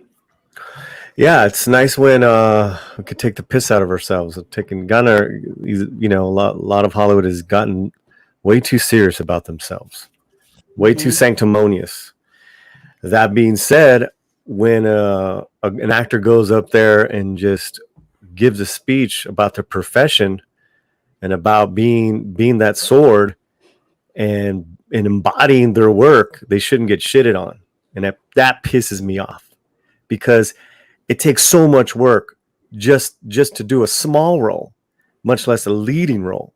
You have to embody the words that are given to you. You have to stop and start. And it's a masterpiece, right? Anthony Hopkins plays, it's a masterpiece. It's a man who is losing his mind slowly but surely. And that's what The Father was all about. It broke my heart when I saw it as a play, and then when I saw it as a film, because it's just about, that disease. And You're very passionate about it, so it must have been a great performance. Well, I am, and I get very passionate too when I see people putting down actors who are just being actors. I'm all with don't be political, but when you're thanking your fellow peers and your people about what it means to be an actor in that particular work and how much you love to work, that's amazing. Mm-hmm. And Alfred Molina did the play version of The Father, and that was our only thing. Is like, God, Hopkins was amazing, but Molina was. You see someone in person do it, you're just like, what? Mm-hmm. God. Speaking of working, I think we have to bid adieu to Lorena. Oh Yes. Lorena. Yes, we do. We do. I gotta go back But you to work. will see Lorena tonight, right? On Toxic Femininity. Yes, at our new time. New time. We're Yes. starting an hour earlier, guys. Yes. Just so you guys keep that in mind. It's same day, just an hour earlier. Mhm. So at 9 p.m. I hope to see all you guys there in Toxic Femme in our chat. So That's right. So 9 Eastern, 8 Central. Well, I think that'd be 6 Pacific. Yes, 6 I p.m. did it Pacific. right. If I could say, in light of tonight and West Side Story trailer dropping I saw that. tonight, I'll see La Reina tonight. Oh man, oh gosh, I love that. I love that. One of Now my I watched favorite that plays. trailer, and I'm thinking, what was the point of remaking this? It looks just like the original. Well, right. I am cautiously excited about it now, though, where I didn't want to see it at all. It before. seemed pointless to me. It does look amazing, though. The film work, the cinematography looks incredible. It looks good. Okay.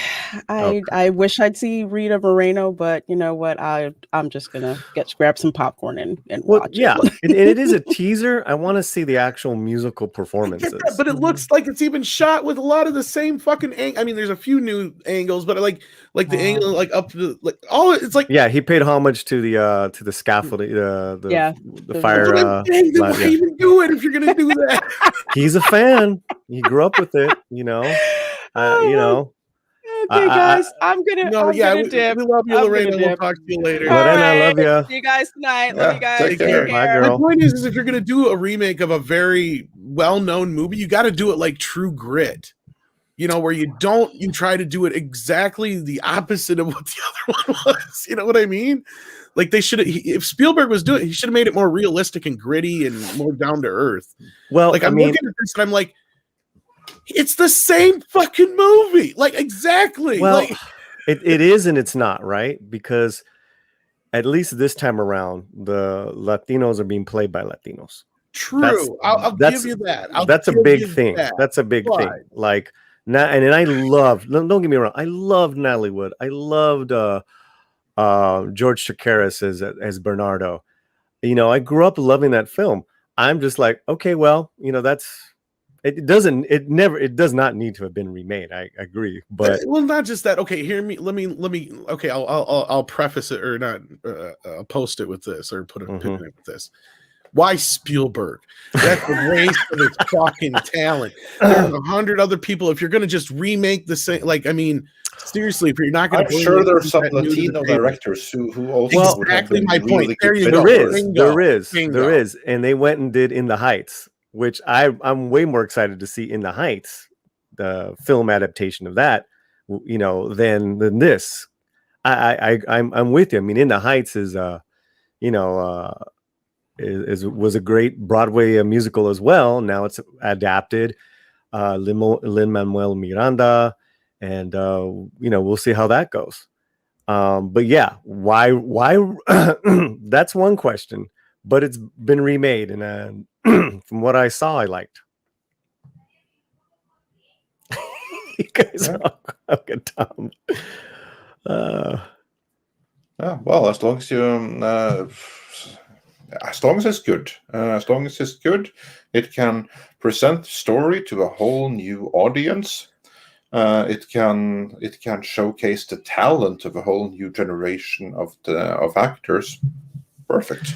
So yeah. I mean, someone's saying woke side story. I mean, it's not set in modern day. Then I would have really been shitting it. It's set in the 50s, so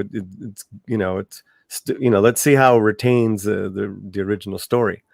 And Rita Moreno was an exec on it, and she approved of the script, so that's a really good thing as well. She actually. I'm not trying to say that. I'm just saying it's just. No, I hear you, bro. I hear you. I'm more on the side of if you're going to do it, then do it true to the Latino roots, and let it be a full-fledged, production on that part. But no. Yeah, but does it need to be? Should have ever? Yeah, it didn't need to be remade. No, exactly. Yeah, I agree. Bring something new to the table. Correct.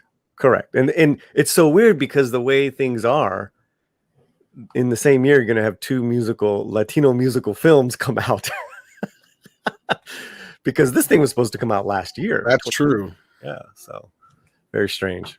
But moving on with the super chats, because we got another topic to get to as well. Yes, we do. Okay. We do indeed. Midnight Sun says, "Hello, everyone. Writing to you from Toronto, Canada, where we are locked down like Escape from New York. What did you think of Escape from LA? I love Escape from LA. It's one of my favorite guilty pleasures of all time. Yeah, I'm a huge fan of it. It's awesome.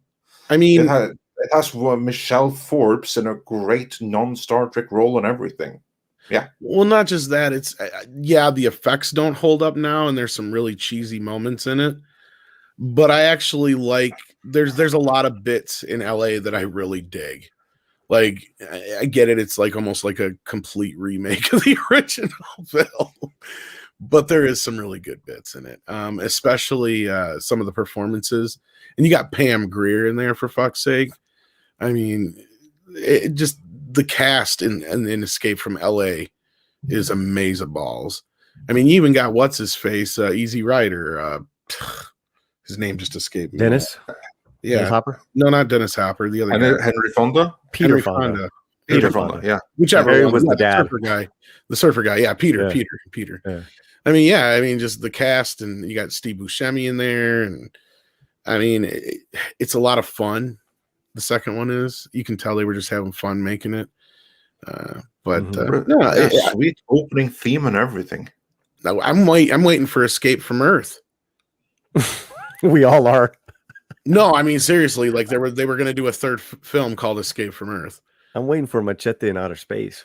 But Yeah, I think me they too. actually had a couple of different ideas for a third film, but that was one of them. But yeah, I got to re-see that one. I haven't seen Escape from LA in a minute. I just watched it, ironically, like 2 weeks ago or a week ago. Yeah. Because I got it real cheap in 4K on Vudu. Because I mean, I already have the Blu-rays, but I'm like, well, for 4K, why not? Exactly. Since it's not going to get a DVD release anytime soon or a Blu-ray release. Unfortunately. Not 4K, But yeah. man. Space chick there.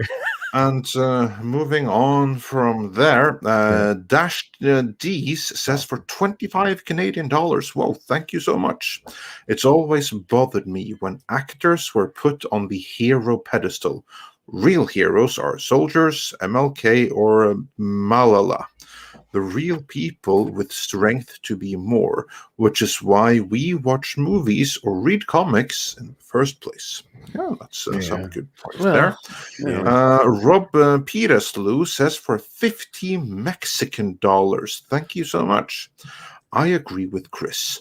I hate that anti-woke YouTubers only talk about how bad the popular things are, but they don't offer a new idea for their viewers. Well, some do, but yeah, I get where you're coming from. I'm really trying to avoid that. I really do. Yeah, so same as us. Like, we don't want to be complaining just for the sake of complaining, because there's nothing constructive will come from that. You have to be able to point out specifically what is wrong, and ideally, what could have been done instead. Mm-hmm. What lessons are there to be learned? Kind of reminds me of our Mortal Kombat review. Sounds like we disliked a lot of it through the movie, but we actually, for the most part, enjoyed it. I loved that movie. And the more I think about it, the more I enjoy it. It's my next to the Snyder Cut. It's the second favorite movie I've seen this year. Well, you know what I'm noticing? Normies like it a lot. Yeah, a lot. They love it. Like my buddy who's like a very anti remake loves the shit out of it. Anyway, you're saying, Paulie, I'm sorry. No, bro. You're right, and it's an enjoyable popcorn flick, and the ones that are hating on it are they're comparing to 95 or to the video game, and it's like stop it. Well, and it depends on which, and that's the other thing is like which video game are you comparing it to? Because even in one game, you can have multiple lores and storylines. Like that's one thing that's the complaints I hear a lot is, oh, the 95 movie did it better. It's like, okay, have you watched it lately? No, it didn't. It really didn't. Like, have you watched it lately? Because don't get me wrong, I watched it twice opening day, and I love that movie to this day, and it will always have a special place in my heart. And I will concede that the cast was better, even if it wasn't. Parts of the cast, not accurate, all of them, but parts of the original cast were better. Yeah, but compared to this new film, it's day and night. Oh hell yeah! And I swear, it's a film. It's a genuine film. Take those nostalgia glasses off, or watch them back to back. Because let me tell you, as much as people love that first film, it does not hold up. In No. fact, the structure of it is all fucked up because the way it's shot is like crazy, because they ended up, we were talking about it when we did our review, like they added shots and stuff in post-production and stuff like that because this, that, and the other. So the structure of the film is all craziness. I mean, literally, people are like, "Oh, I like the story in the original movie." Is like, what? People wandering around for fucking hour and then they fight? Like, that's the movie. I'm like, what are you talking about? Like, no, like literally, that's the movie. They wander around for a bit, and then all of a sudden, you go from cutscene to cutscene to cutscene of people fighting. I mean, let's be honest. Back in the day, we were all fucking high when we saw the film. Well, back in 95, I was late. It was 20. I was. It 25. is a classic, and I love it to death. But you look at, but you watch it now, Tom, and you're just like, what the fuck is that? I point that out to people, like, I would have gotten this brand new movie in 1995 as a 15-year-old. I would have literally come in my pants in the theater because I'd have been like, holy shit. You know, and don't get me wrong, the original is awesome, guys. And I say I'm a fucking idiot. No, I just watched it the other fucking day. And you highlight it millions of times. Is that Andre highlighted you? It is a terrible fucking movie. It is a terrible film. It is not that great, but I love it for all its cheesiness. And this new film, is it great? No, it's not great. No. It's got all kinds of fucking problems. But when you compare the two, didn't we go over this? Yes. Yeah. Why are people giving us heat? I don't know. I've noticed this debate though. And you know what my point was I was getting to is it's really in the nerd community. I've noticed just in the nerd community. All because week long. Outside of it, everybody else I've talked to that's not a part of this, that doesn't know what a Gina Carano is, that doesn't care about the Star Wars, you know, or any of that kind of shit in my personal circle, they love this fucking movie to death. Like my buddy's watched it like 5 times, and he don't watch movies like that no more. To him, it's just like fucking candy, you know. Yeah, so, I mean, there were some casting choices, like, you know, absolutely. But you could say that with most films, but you know, and some storyline ideas we were scratching our heads at, but it was kick ass. It was fun, and Sonya was great, Kana was great. We went over this, guys. What's wrong with you? No. Like I said, our review, we were like totally easy on it. Trust me. Anyway, you're saying just go back and watch it, and what we basically say is that it has many flaws, but it was so much fun. And Tom, you're right. If I had gotten that movie in the spring of 1996, which is when I saw it, because this never got a theatrical release in Norway.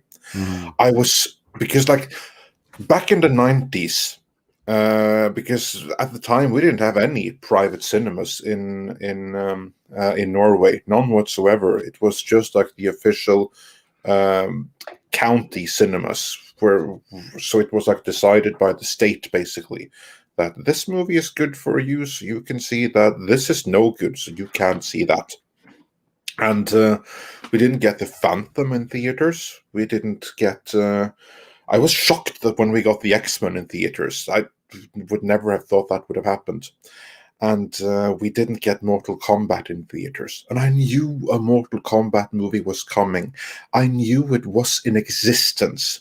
And I also knew it's going straight to VHS. So instead of us getting it in the fall of 1995, we're getting it straight to VHS in the spring of 1996. And I still remember watching it on the 14-inch TV in my bedroom, the same TV where I played Mortal Kombat on my Sega Mega Drive.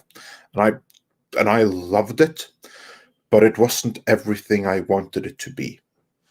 If I had gotten this movie right here, back then, the universe wouldn't have been able to handle such awesomeness. Yeah, that's my point. Like, and I get it.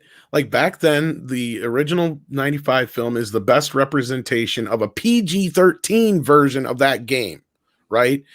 And here's the apart from Scorpion being like disrespected badly in it, but yeah, that was the best part, because like to me, Scorpion was always the coolest character Yes. to me and many, many others. And here, the filmmakers, they understood that. Really, it's all about Scorpion. Scorpion is the one with the interesting story. They got that in the animated movie that came out last year, which incidentally is also badass. So if you haven't seen it, you should check that out. And they got it. Here. In this one, it's all about Scorpion and Sub-Zero. It's like those two are what makes the whole thing. It was a fantastic way of doing it. We're not gonna change hearts in the chat. No, and I'm not trying to. And I don't. No, I know. I'm not changing anything. I'm just saying it was a badass movie. But I'm just talking about some of the arguments that I've seen that I think are just kind of like I'm scratching my head at, because I get nostalgia and I know how it is, but the other side of it is like the soundtrack people are bringing up. Fine, I'll concede on that one, because the soundtrack was a little lame compared to the original, but people just remember Techno Syndrome. Guess what, folks? Techno Syndrome is not on the fucking soundtrack. It's in the movie, but the version they have on the soundtrack is not the version that's in the movie, and it sucks. And I have to remind people of that all the time. And when I say Techno Syndrome, because people don't know what that is, that's the Mortal Kombat theme, the dun dun dun dun dun dun dun dun dun dun. And yeah, okay. I had that as my mobile. That was like my first my first mobile phone when I got like a. Trust me, I bought the Techno Syndrome album, which is an entire album, Mortal Kombat the album, like 3 times in my lifetime. So it's hard to find, but I find it eventually from time to time after I've destroyed it. Not on purpose, but like it just over time it gets destroyed from moving and lost in a car CD player or whatever. But then the other part of it is everybody's like, well, it's not Mortal Kombat. I'm like, there is more Mortal Kombat in this movie than there is in the original film. The only thing I would argue that is probably closer in the original film than this one is Shang Tsung. Like that, and that's our big thing with that. With Andre and I were talking about, where Raiden, Shang Tsung's casting, and the lead actor's casting, Cole. Like those were the 3 biggest points of contention we all had. Yeah. We tore apart Cole. And I feel sorry for the actor, but seriously, like I don't know what they were thinking. I would almost have rather it been like the great. No, actually, I kind of understand Gina, because he might have been able to get his way through auditions, but then when they on camera, he just didn't work, and it's not his fault. It's not that he did anything. That song's wrong. Not on the soundtrack. It's on the casting director that and the filmmakers that found someone that wasn't able to make that part more than it was on the page. That's on them, and they did that with several others here. Yeah, they did it also with Shang Tsung. That also wasn't nearly what he could have been. I was on a weekend panel, I forget what, and basically it came down to Paulie, you're a normie, so we understand that why you liked it. But for us hardcore, video game, whatever. And I was like, well, I'm talking about a movie. I'm not talking about okay. I get it, but we're talking about a movie that was remade 25 years ago. Well, it's not even really technically a remake. Let's be real. That's the other thing. People are treating that's another thing, right? Yeah, it's a new adaptation of the original source material, because a remake, it's only a remake if you base it on the script of something that came before. If you do that, then it's a remake. However, if you base it on the prior source material, then it's not a remake, because you're not doing what the previous screenplay did. Then it's a reboot. Simple as that. And that's what this is. It's technical, but and again, yeah, I'm not trying to say that the movie is great by any means. It's just as cheesy in a lot of ways as the '95 film. Don't get me wrong. I'm not going to sit there and pretend it's like, I'm still sitting there going, well, what did I enjoy Kong versus Godzilla or this more? Story-wise, this one's probably a little better, but I still had more fun watching Godzilla versus Kong. Like overall, like at the end of this movie, the third act of Mortal Kombat does take a dump. Like we've said that before. I'm not going to get into spoilers, but like, yeah, that's one point we did say, like it does. There's a bits there that there's great bits, but then there's bits where it just goes, you should have done this instead. And it would have made the film that much better. But the movie has flaws for sure. Oh, absolutely. But I'm looking forward to what they're going to give me next. That's the thing, is that a lot of people, I think I compared it to a backdoor pilot. Godzilla, man, it's a blast. Oh, yeah. We saw that again this weekend with another friend, and she's a huge Johnny Cage fan, so she's like, I'll see it anyways. It's like, yeah, you should see it because they're gonna bring him back. Yeah, he'll be there. That's what I was just absolutely. saying about it was like a backdoor pilot. Like there was one argument, and I heard, like there was no tournament in it, and I agree. You're right. There is no tournament in it. That So actually, to me, that actually was like a really, really cool way of making it stand out from the previous movie, because there you had the tournament. Here was like the whole thing. Oh, we're gonna cheat. We're gonna kill you all before the tournament. Yeah. Well, not just I that. didn't You're not mind that. It blowing was your actually wad cool right away doing either. it. But you're not blowing your wad right away either. That's the other thing I pointed out. I was like, yeah, I get it. Well, even the filmmakers said that they're trying to model the MCU thing, so they're like, Oh, we're gonna get a dozen of these things. I Right. heard they were claiming that it would cost 95 million. This fucker only cost 55. They're gonna make a bunch of these. right. And that was another thing. is that- I so look forward to a good version of Mortal Kombat Mythologies Sub-Zero. yeah, Because that was a shitty PlayStation game, but it can be a great freaking movie if you go that way. Because that was the beauty. Because like like the rivalry between Scorpion and Sub-Zero before this movie, there's a story between the Lin Kuei and the Xia Ryu or whatever they're called. There's a movie right there. And how did Bi-Han go from Bi-Han to Scorpion? No, sorry, to Sub-Zero. There's a movie there. Well, and I just want to remind everybody of that. Like, take into consideration how little they spent on this movie. This movie is exactly what and I'm not saying you have to like it, but you should at least respect the fact that this is exactly what we've been bitching about Hollywood should be doing for a while. It's not woke. It didn't cost a shit ton of money. It wears its flaws in that sense. Now I'm looking forward to the sequel, maybe getting a little bit more money to work with. Don't get me wrong, but it managed to prove itself that for the most part, it does what it intended to do. And they're talking sequels already, so it's going to happen.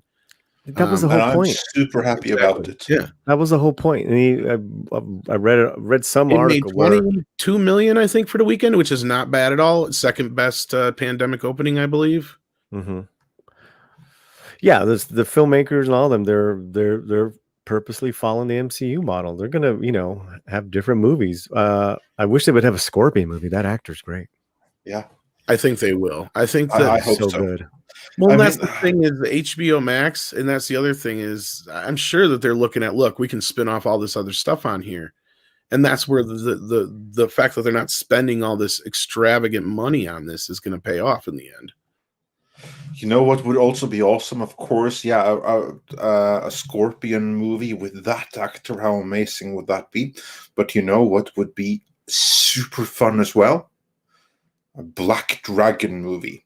Kano before he was Kano with that actor. Yeah, I love that guy. That guy was great. And I heard Demon Slayer did very well this weekend, getting great reviews as well. So, I mean, we've got some good entertainment out there for once. And Wolf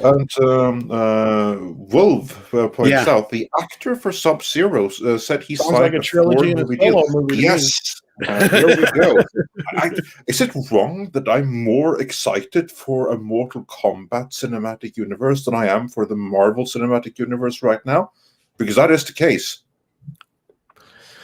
Now, YetiCast points out, because I just seen this come out as well. Now, is that actually connected with this film, YetiCast? I'm curious on that part. I mean, No, actually, I've seen it. That's a great movie too. That's the one I talked about. because Yeah, like is that Legends? I don't recall. It came out last year. I don't Oh, it was remember if last it's year, called okay. Legends or not. No. This is. It's like Mortal Kombat something Scorpion. And that actually does tell the story of the first tournament. So it's an alternate take on the same story that we got here, more true to the games perhaps. So it's also well worth checking out. Really recommend it. So that was pretty good too. No, and I mean, Yeah. again, go ahead, Paul.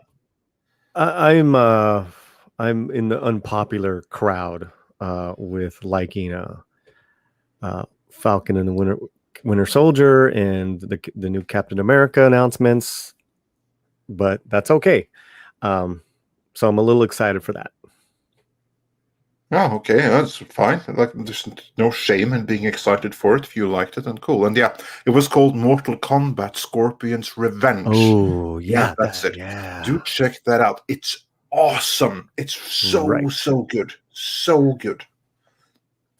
Honestly, they could have done a movie following that story, and we would have been just as well off. But still, this also worked really well, I thought. So I'm very, very happy with that. But we have a couple of more super chats to go through now that we've done fawning over Mortal Kombat, which is well worth fawning over, of course. Just have to find out exactly where we were. Here we were. Eric K says, love you guys, but finally some beauty on the panel. So this must have been sent when Lorena was on. Tom, not that you're not beautiful, but she is beautiful inside and out. Indeed, she is. And Robert says, long time sub of Midnight's Edge. Glad you have Chris on. I'm an indie filmmaker. Didn't know about Film Threat. I'll now submit my film one step ahead. Oh, awesome. Good luck with that. So yeah, glad that we were able to bring that to your attention. And then Mr. Tickle Trunk says for $5 I'm paying money to plug Lorena's channel. Sunday night's Welcome to Florida was hilarious. Catch her Sundays there or on Toxic Femininity Monday nights. Indeed, check out Lorena's channel. It's a great, great channel. And of course, later on tonight on Toxic Femininity. Then Dash D's says for $20 Canadian. Thank you so much. I admit I'm biased as a veteran, an EMT and a firefighter, seen what it takes to stand strong when no one else can. With faults looking up to weakness and aspiring too little, it's frustrating as hell. Sorry for the rant. No, Dash D's, don't be sorry at all. On the contrary, you are in a position where your observations absolutely matter. And thank you for your service. Speaking of service, joining us, since I saw him in the chat, I thought I'd send him a link. How you doing, Comics Division? I'm doing fantastic. How are you guys doing? Fantastic. Oh, thank you. How about you? I'm doing pretty good. You know, it's Monday. Morning. You caught us Morning, in the Polly. middle of super Morning, chats, brother. and then we're going to talk some Carano news. Yes, we are, and it's great to have you here for that.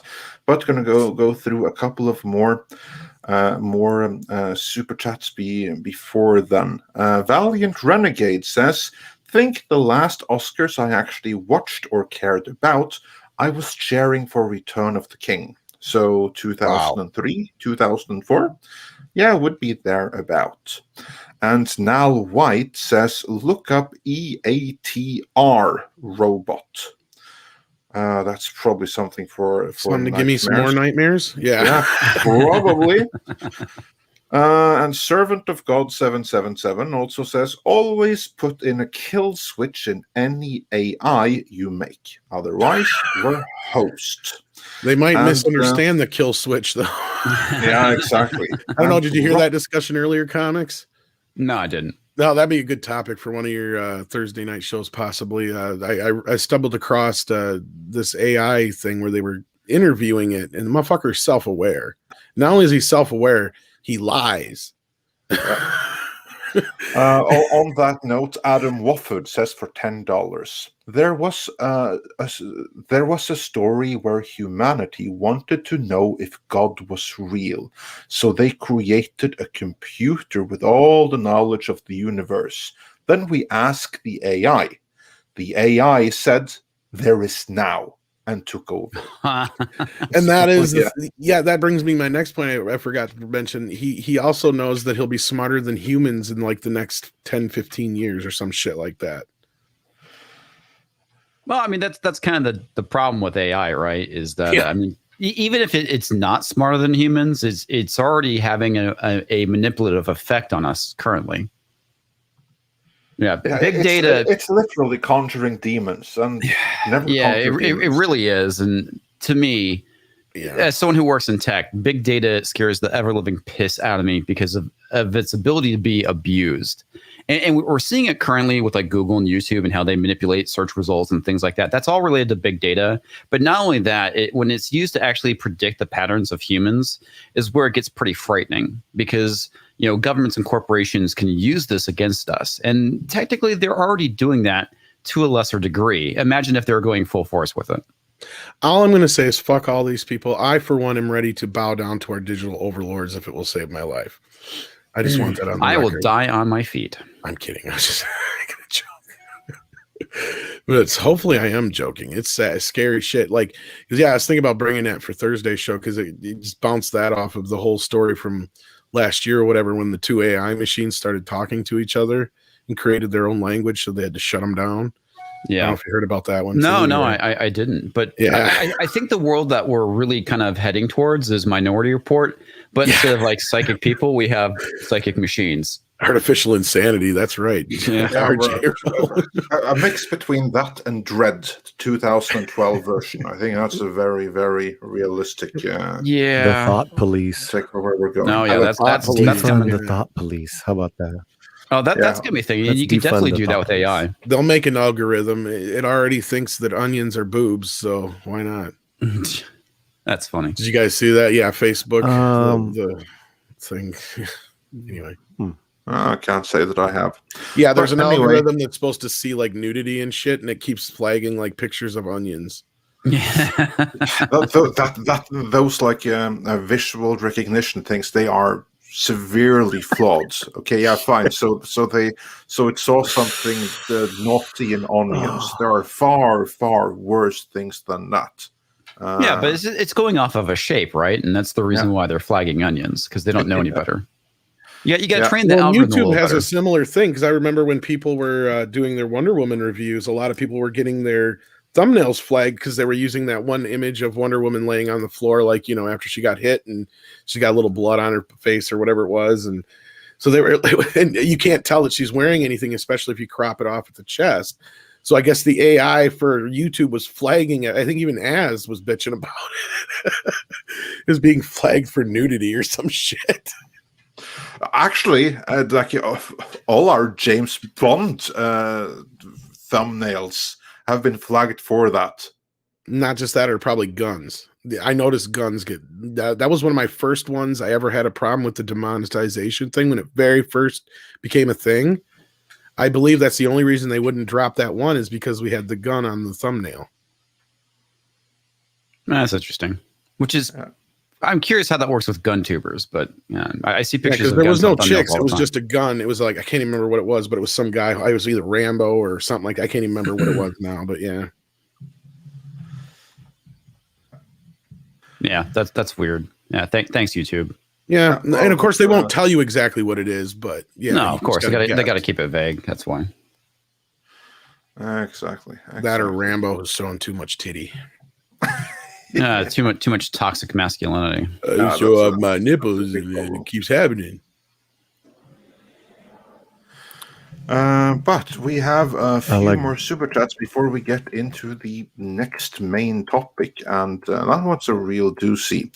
As a tease, just to bring up a super chat while I have it here, Rocky Desert Flower says Gina Carano lost both her acting job and her talent agency. Being on Bear Grylls doesn't uncancel her. Oh, that's a good point. Matt Giles says, for $20, do you think Gina will be back in The Mandalorian once KK is out the door? Or will her minions remain in her absence doing her bidding and causing issues? Hoping Pablo leaves to be her pegging partner. Actually, let's get into this right now, since we had two super chats leading us on. Before we do that, I'm going to just say, to finish off the Oscar talk, YetiCast just sent me the ratings for last night. They had a 58.3% drop from last year. Wow. That's not too bad. Not That's surprised. not too bad. They were already in the tank. I mean, they haven't had ratings in Least years. watched Let's show be in honest. history. And, Yeah. you know, I wasn't able to put in my 2 cents on the Oscars, if I can, for a minute. Oh yeah, go for it. It's too bad. Yeah, it's just too bad that the political speeches and the trends and the sanctimonious moments cloud some actually really good work every year. Yeah. And and they even are lost to everyone's in an uproar because Chadwick didn't win. We went over this. Good Lord. Yeah. How bad The was best it last night? The best performance won, right? It was an incredible performance. And then a friend of mine, her short film was up for best short. Incredible short film with Oscar Isaac. It lost to a BLM short. What are you going to do? It's completely upside down.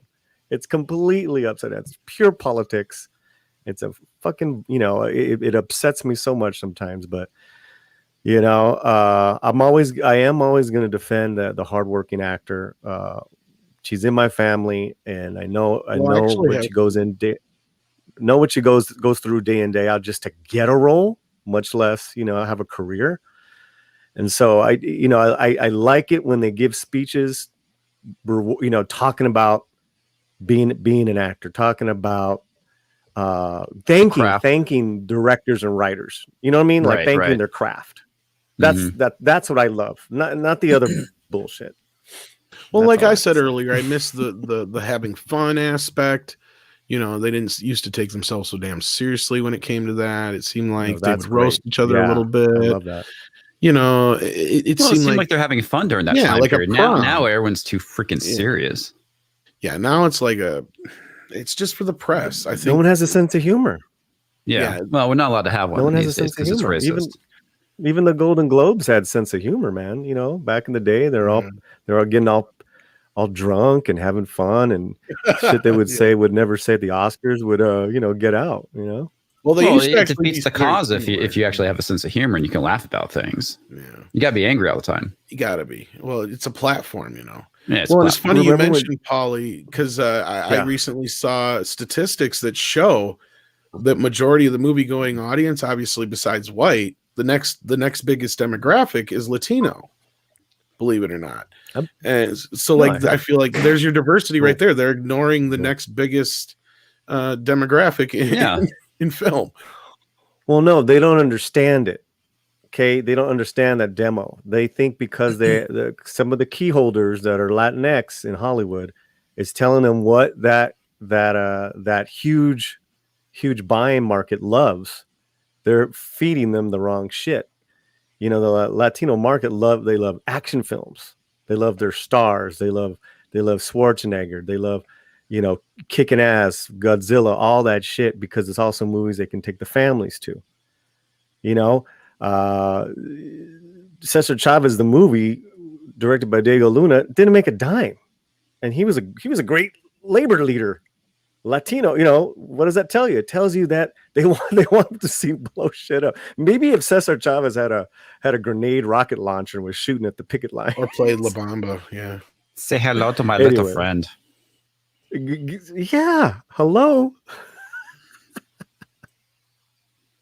Yeah, they're remaking Scarface, and what are they doing? They're making him black. Of course. Are they really? Or they were last I knew. That maybe I can't remember what they were doing now, but I don't even know if it's happening anymore. But yeah, Latinos love machismo. Absolutely. How do you feel being represented by Al Pacino so many times over the years?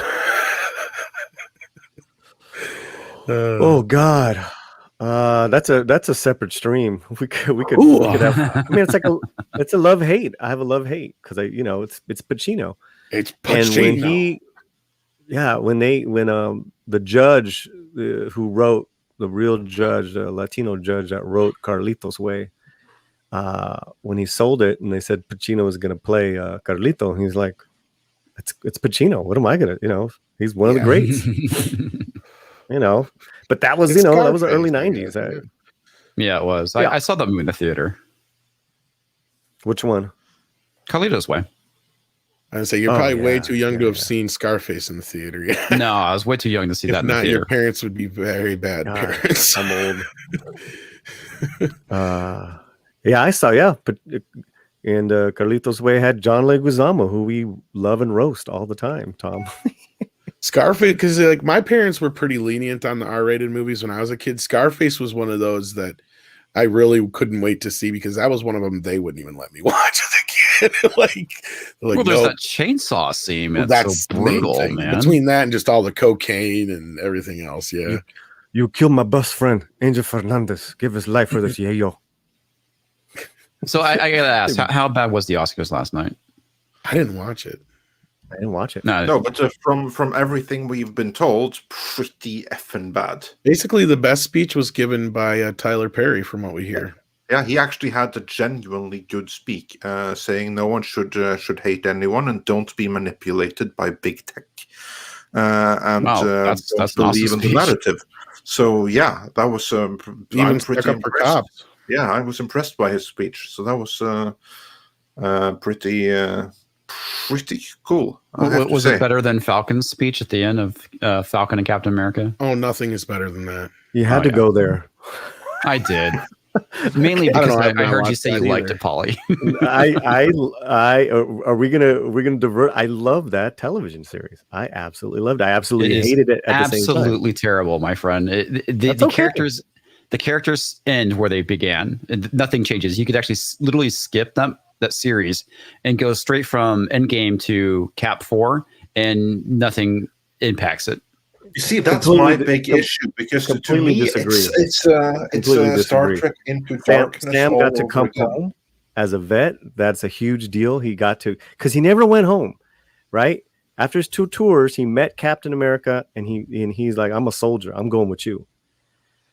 He had to grapple with losing his friend in this and accepting it, which he could never accept. He didn't feel worthy. At the end, he was worried. Forget all. I'm with you, comics, on all the political horrible speeches. I'm not even seriously. Take those out. Those are comics. Those are minor things, honestly, in my opinion. The plot itself is terrible. He came home to his family as a vet, which I think was a big deal, and he saw that the world was completely changed there, right? And he accepted the shield, in his own terms. He accepted the shield at the end of Endgame. I mean, that's my no. problem. I mean, he was, he yes and no. This is kind of like the next day, right? But no, I really enjoyed it. It had me riveted and thinking about a lot of stuff as far as what World War II veterans and Korean veterans went to, and it had me bring up a whole bunch of memories of my family. And that generation they had to change their names, all that discrimination shit. So I appreciated it. I appreciated that they tried to go there. It was ham-fisted though. The speeches were awful. I love the actors. Well, the one thing that I think a lot of people kind of missed is they're talking about the whole thing with the speech at the end being about race. It's like, no, it's about globalism. It's about open borders. I mean, that's the thing I think a lot of people missed. Yeah. I mean, again, it was ridiculous, because it's like, well, if you take up the shield, then a terrorist is a terrorist. You can't, that doesn't make sense. But Polly, she's an activist. She's not a terrorist. But see, that's what I'm telling you, is that that's where I agree with you. Yeah. But like I said, I mean, the fundamental, what happened? Whoa, we lost people. That was odd. Yeah, that was very odd. I mean, to lose one person is... Oh, there's Polly. There's Polly, but how did we lose Andre, too? That was, I don't know. Weird. At the same exact time? It's the StreamYard that took us out. It must have that, or just you guys are on the same line. I don't accidentally refresh your browser. That was weird. All just disappear. No, just time? You and Polly. That was odd as fuck. Yeah, because maybe because we're on 2 different sections of the internet. Maybe Comics and I are on a different grid. It must be something like that, because I was just suddenly kicked out all of a sudden. Yeah, and you both went out at the same time. Now that was the weird thing. You You guys were Yeah. like Thanos snap. Yeah. Internet gremlins or as conspiracy? pointed out by Max and others, it was the AI and everything. Yeah, we were talking too much AI. Shit. Yeah. Well, anyway, I don't want to derail the conversation about Falcon. I'm gonna make a video about it. No, The I was reasons just why I don't saying. like I was it. gonna say if we ever watch it, You know what? I'm gonna make You're a not video missing anything, saying man. that we're not watching it. There you go. So never mind. Yeah, I'm not gonna make you.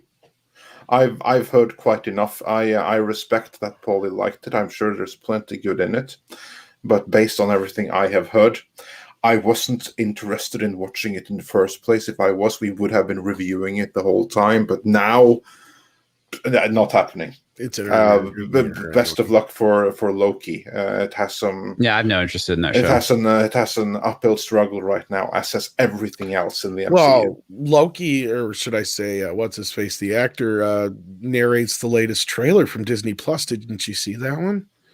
You know, the stories begin on the screen, but they continue on Disney Plus. Yeah, and there you get the story that you don't really need by the looks of it, because I think that has to be something like I can't say too much about Falcon and Winter Soldier, but for WandaVision, that whole series can be summed up in one sentence in the next movie. I don't think you will have needed to see it at all. Both TV shows, honestly, are the origin stories of the costume. That's all they really are. It's true. I mean, that's funny. Falcon did not actually have a story arc at all. I mean, the two people that did was Walker. He had a complete story arc. And, wonderful story arc. Yeah. I said that in my video as well. And Bucky partially had a story arc where Sam doesn't. His costume has some story arc, but he does not. I don't agree. I mean, Sam went through a lot of shit and got thrown that there was an actual, old black super soldier that rocked him. You know, but he was always a patriot. He was always a centrist. You know, except for that awful speech at the end, and how he was trying to relate to the little teenage terrorist. Well, the fact, she was martyred. I mean, he literally flew down with her in his arms. That was too much. Like, and I was watching. I was like, oh my god, are they really doing this? I just wish that was taken out, because it was really undefined too with who the villain was. Well, one of my biggest problems too, and I brought it up in the roundtable last night, and this is something I've been thinking about for quite some time, is their whole struggle doesn't make any sense to me, because they basically were around for 5 years, and then having half the population show back up again. The people that showed back up should have been the refugees. The conflict should have been, hey, look, you're living in my house. This farm has been in my family for generations. I want it back. No, we thought you were dead. Life moved on without you. And that really is what the struggle should have been about. But again, going back to the whole thing with the 5-year gap and everyone being blipped in, it causes so many problems for the MCU going forward. They painted themselves into a corner, and it's going to forever haunt the franchise going forward, unless they use something like the Multiverse of Madness to kind of rectify it. It's going to cause issues. Yeah, because that was like, that was almost in that situation. The comics bringing everyone back is honestly a disaster for the society at large. Yeah, I brought that up multiple times. Isaiah Bradley's not a new character, right? No, he was around back in 2003 when they did that story arc for him. But that story arc wasn't that popular, correct?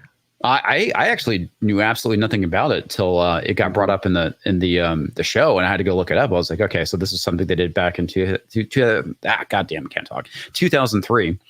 But the other thing too, they just went and retconned Steve Rogers' origins at this point. They basically said, no, this is the first Captain America. Steve was the second. It's like, come on. Yeah. I don't. I'm with you. I'm with you on a lot of things. I just was paying attention to what I was watching as far as Sam's storyline and struggle, and his dilemma. That dilemma that came up. I think the dilemma that should have been was him accepting the shield, becoming Captain America, and then being a mere mortal, having to fill the shoes of somebody that was literally more human than human. And him struggling to live up to Steve Rogers. and and being Captain America. That's what his story arc should have been, and it should have been more about him at the end, fully accepting, figuring out his new abilities. I'm not gonna say powers because he's a normal person using the jetpack and a shield, stuff like that. It should have been him coming to terms with being Captain America, not about being black and Captain America. I half agree with you. I mean, I agree with you. I agree with you, but I think the fact that they tried to go there, I appreciated it, even though they failed with being an African American and being patriotic, and yet,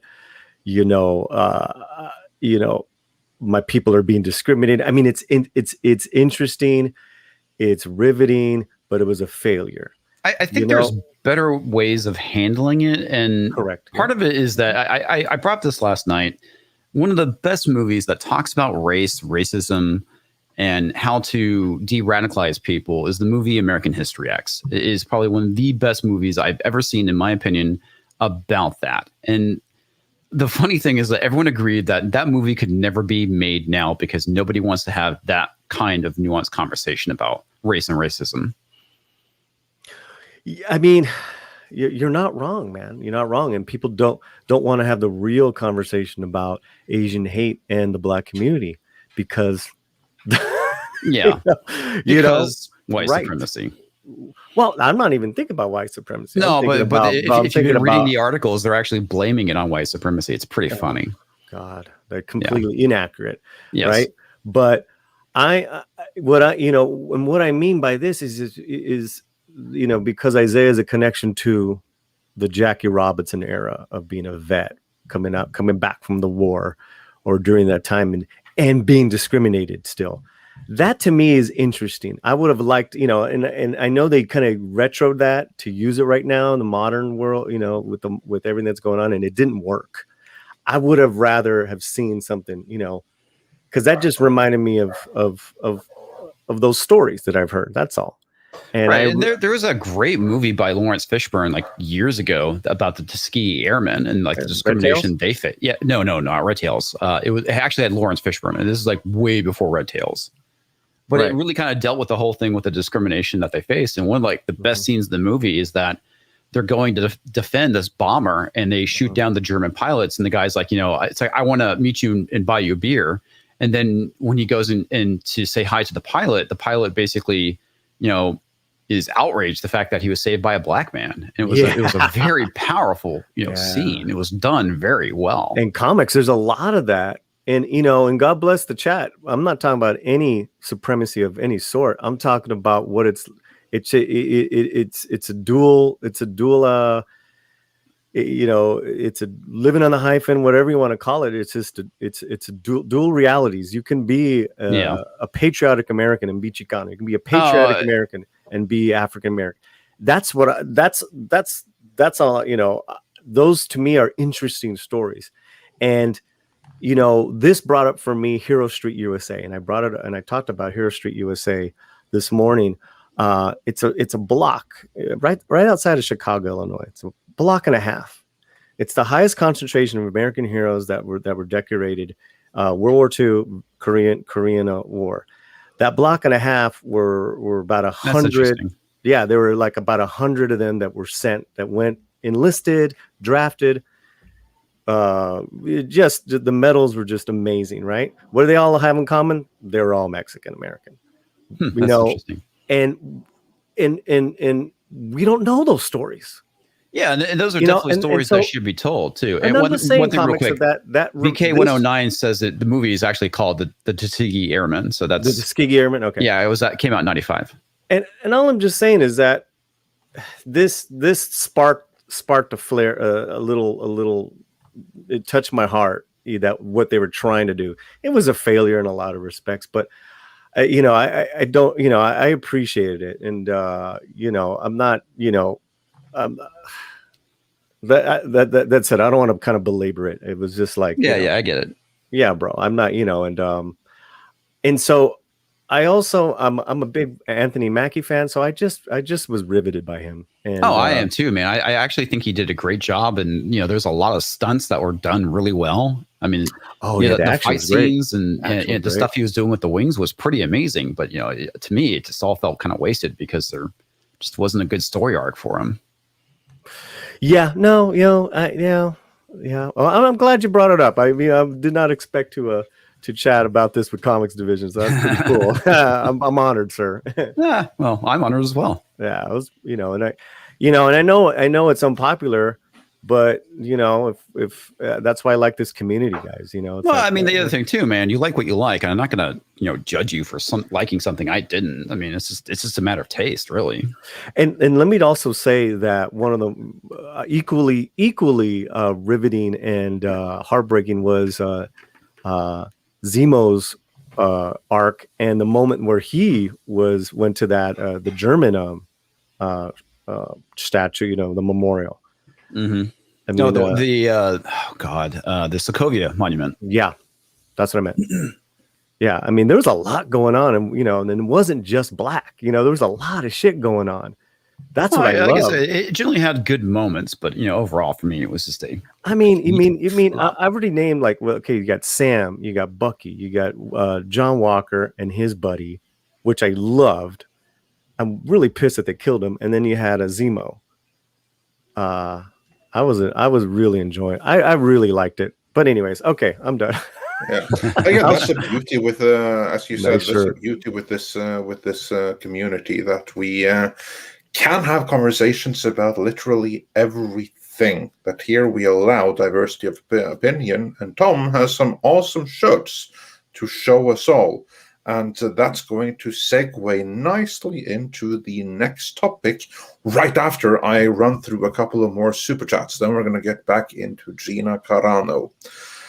Before then, Adam Wolfwood says, a few years ago, Microsoft made an AI, and it right off started to troll SJWs with racist tweets. So Microsoft had to shut it down. Oh, yeah, I remember that. That was fun. I did too.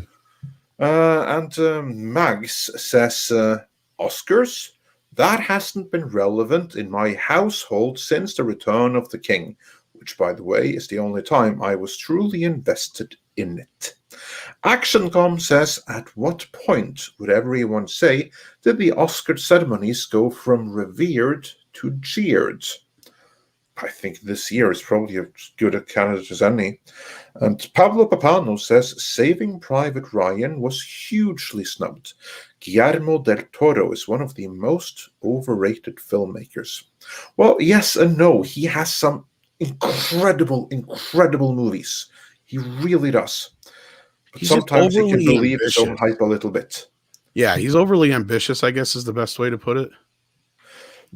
Well, that doesn't have to be a good thing, but sometimes he's has a little bit too much faith in his own ideas, such as with like that stupid Shape of Water thing.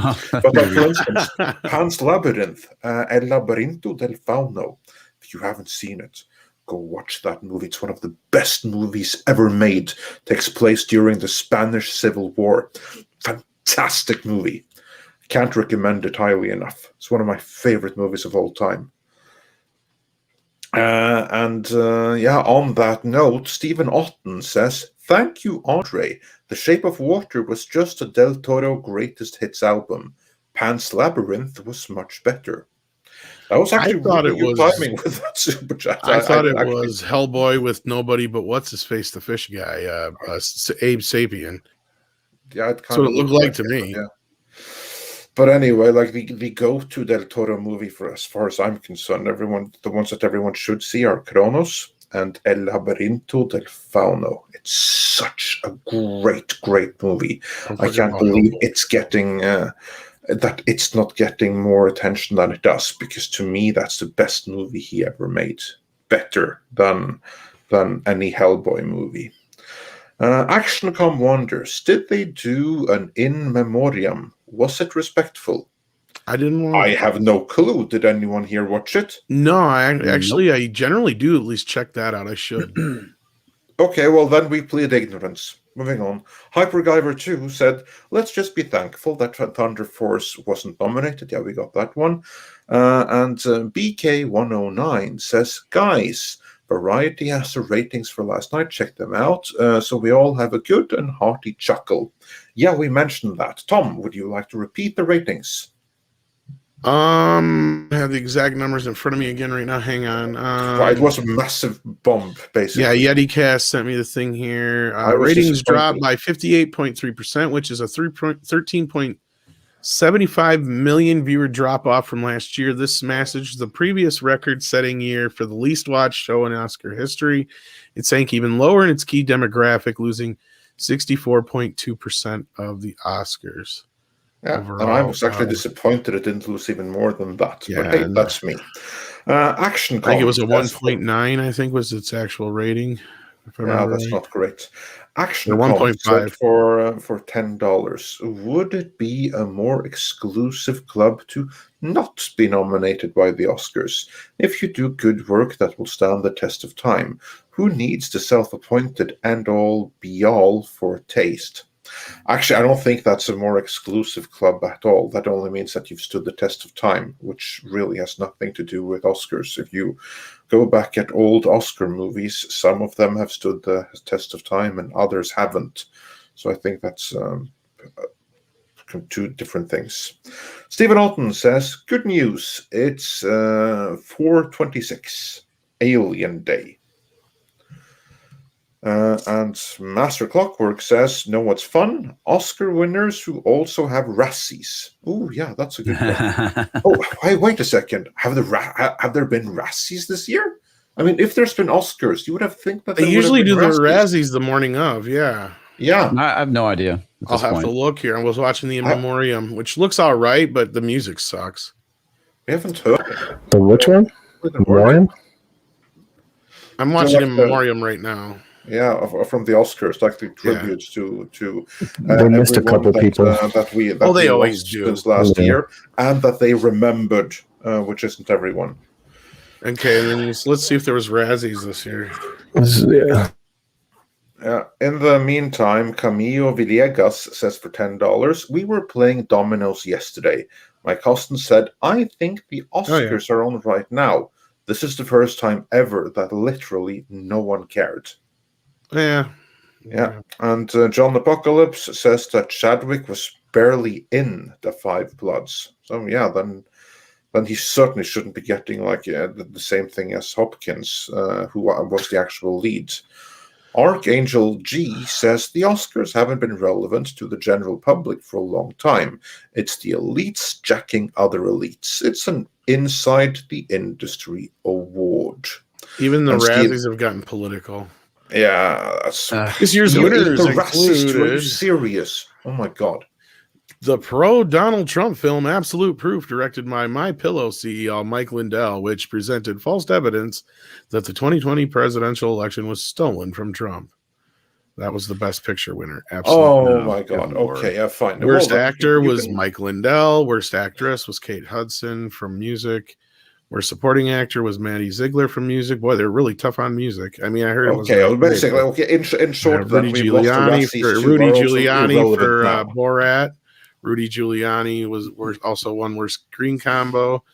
Worst director was Sia for music. Worst screenplay was 365 Days. Worst remake or ripoff was Doolittle. And that's about it. Okay, so basically the Razzies also are deranged. Yeah. Okay, yeah, fantastic. Okay, then it's time to ignore the Razzies as well then. So we lost both the Oscars and the Razzies. Good going, Hollywood. Take everything away. But on that note, let's get into some Gina Carano talk. Absolutely. Because on that note, we got a super chat from Matt Giles bringing us in there, who says for £15, why do you think Gina Carano hasn't sued anyone for slander during and after her cancellation? Not only KK, but that senator on Bill Maher.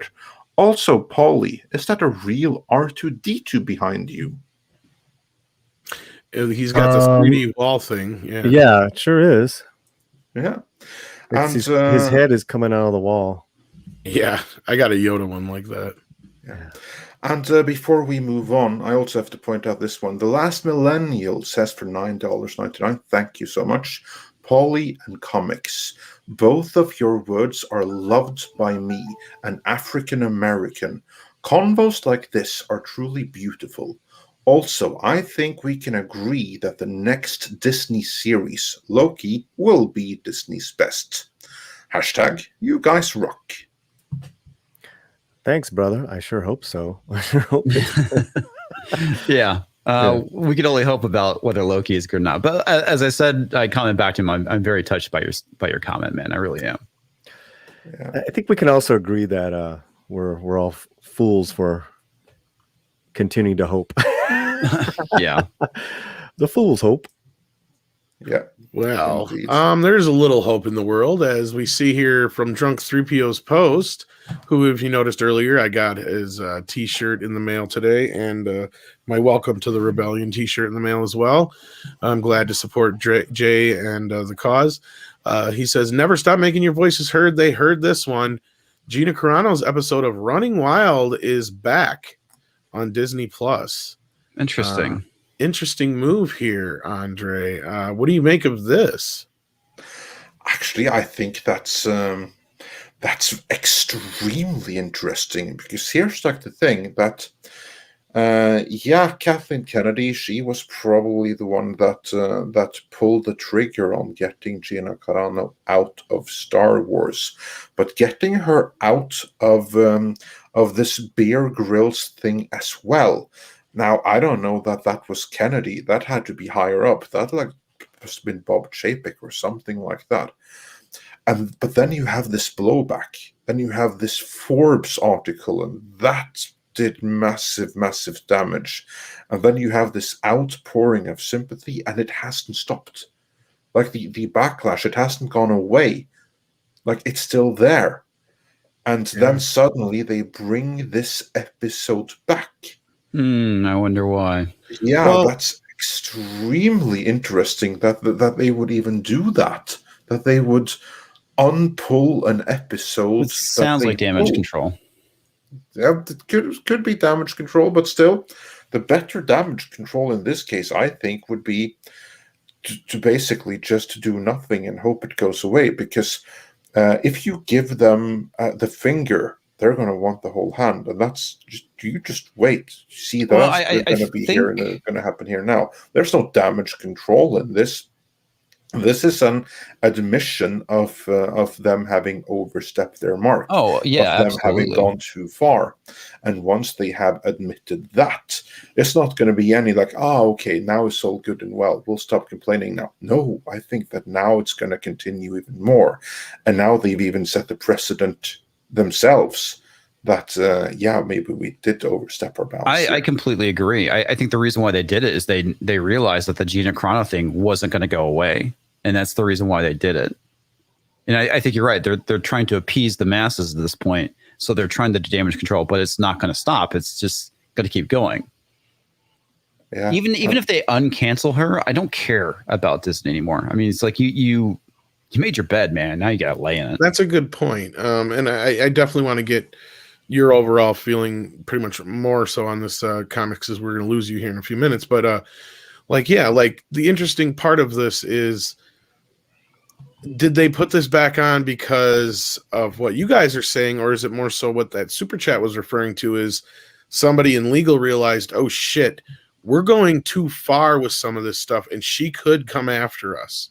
Because notice all of a sudden, even though the toys are not necessarily back on, pre-orders still haven't been canceled on certain ones, and I think that the was it a Sideshow or a Hot Toys Cara Dune doll is still supposedly coming. So I mean, there's a few things that we thought weren't coming are still coming. So I wonder if somebody in legal said, you guys can't do this because if you stop her residuals, she could come after us financially. Do you guys think that might be something to that? Possibly. Comics, I want to get your take on it first, since we don't have you for very long. It's a good possibility. I don't know how all that works, but I mean, I wouldn't put it past them that there was actually something illegal that they had to deal with. So they went and released it. I mean, that would make sense. But at the same time, it's going to work against them in the long run, I think. Right. And to address a Zeno bit here, I don't think we lost any super chats. Were you in the middle of reading one, Andre? When No, we have plenty super chats left. we still have some more to go, so Yeah. we'll definitely get to those. We jumped a few. We haven't taken everything in order, so Okay. we'll get through every single super chat in the end. We just haven't gotten through every single one yet. But anyway, guys, I need Yeah. to bounce. I Well, have a take meeting care, I have to talk comics. to. Yeah, Thank thanks you. for joining us. Yeah, Oh, thank you. It's like that, huh? Comics Division channel. Thanks for the invite, guys. It was awesome being on and being able to spew my nonsense. You gotta, yeah. No, love the talk, bro. Great seeing you. Oh, absolutely, man. It's great hanging out with you guys. I'll catch you guys later. Take care, Yeah. comics. All right, Bye. take care. Bye. So yeah, Andre, what do you think about this? And Paulie, let's go to you first. Actually, do you think there was any maybe possible legal reasons that this is back up? I mean, she's a union actor. You can't screw with someone's work like that. I mean, even the way that they quote unquote fired her, they technically never fired her. She didn't really have a contract. Yeah, it was done. If they'd done that where they just fired her, there would have been so much noise you would have heard just because of an abrupt fire like that. But she's a union actor, so you can't mess with her royalties. You can't mess with anything that has to do with that. And I'm sure that show was a union show, whether it was after or SAG. SAG after is the same thing. I guarantee you, not anything that Disney probably does is union. Probably, I'd imagine. And you would probably know better, Paulie. But yeah. No, yeah. I mean, you can't. She's a union actor. Meaning that she's been doing films and TV shows for what, a decade now, with different. Yeah, you don't do those without being in the union, and it isn't. Disney has no power over that. So if they used her like they used Burr, Pedro Pascal, those are all union actors. You got you. So what that just means in is the union for now, let's just say. But I mean, nothing else has changed that we know. But yeah, she hasn't been kicked out of the SAG. That's what I'm saying. Such a big stir. Yeah, you kidding me? SAG they probably considered it, but I don't think they will. It's not legal. There's no legal precedence. So doesn't matter. We're not in a world where legal fucking matters right now. Is my point earlier, Paulie. But that's where I was like, okay, because that's what I was saying. Like they were babies and they pulled this shit to begin with, and maybe that's the lesson they learned. Is like that's what I said was, and that's why I brought up the point in the question. And I'm glad you brought up SAG because that's kind of where I was coming from. Was right legally they can't technically do some of the shit they've been doing, and that's what that super chat. I'm glad they brought it up because they're right. And I didn't expect that to steer most of this conversation, but it's the biggest point. Let's be real. And that's where I brought it before was like, there's some of her toys and other things that still have not been taken down. And so that leads me to believe that they can't legally do it, even as hard as they've tried. And I mean, I don't know the connection between her. What would the if she had gotten a great deal with her representation where it included a percentage of merchandise, I would have been really surprised. But that's very possible. But anything that she's likeness on is on it, though. That's the thing. Anything that but she probably signed her face away. That's what I'm saying. Very well could be. But something like a TV show, the producers probably. I don't know who was it. The network that pulled it originally. We're talking about that. These were on Disney Plus. They got pulled. Right. It was just her episode. That's so stupid. So yeah. I don't know the particulars, guys. I just know that I can't imagine the producers inviting her and having it produced and then pulling it. They probably fought for this episode to be back in. They probably fought with Disney, which is probably why we're You're thinking the union actually did possibly step in? No. Okay. The union, no. I'm thinking that the producers, whoever stood by that show to get her on to begin with, they probably had to sit down with Disney. Gotcha. Yeah. Andre, what do you think of all this? What do you make of all this? Well, I would like to know to do a little bit more research, see what information becomes available, because all we have right now is that it's been the episode is being restored and that it could be a legal thing. I see that as very possible, but it depends a little bit on the contract, because does her contract have any like little clause that says that this episode must be released? Because it occasionally happens that episodes are pulled. The networks generally have permission to do that. They can pull For any reason whatsoever. pull an episode every once in a while.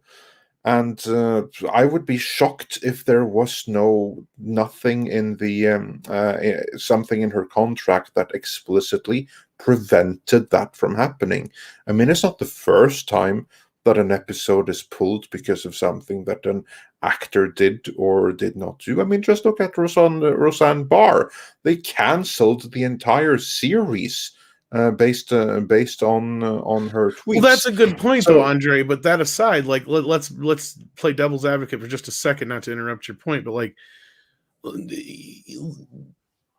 you're right. Like in most of these situations, they can pull an episode at any time for any reason whatsoever, and they don't even have to tell us.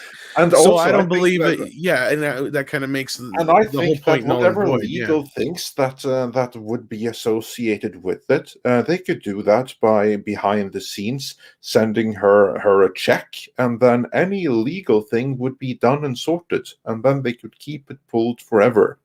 That it comes back again suggests to me that this is something other than legalities. Because legalities, if they're determined that this episode goes down and it stays down, then all they'd have to do to make the legalities go away is cut a check.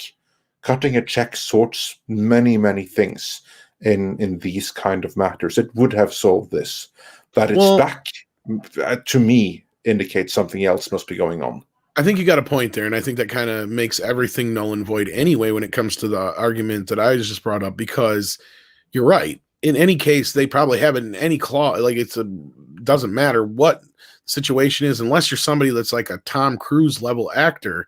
I'm sure you're no way you're going to get that kind of a thing in your contract to where your episode needs to be up or has to air or any of that shit. Yeah. And you're right, because they can pull an episode for music at any time. They can pull pull an episode for any reason whatsoever at any given time. It has nothing to do with an individual in the episode.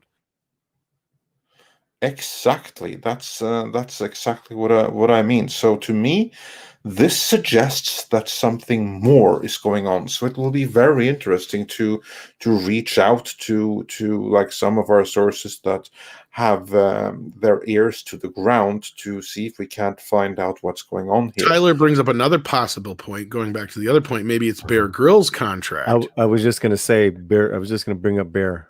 Yeah, and maybe he has to have a specific amount. That is a little bit different situation. That goes more to what you were saying before, Andre. Like, yeah, somebody like that who's actual star of the show.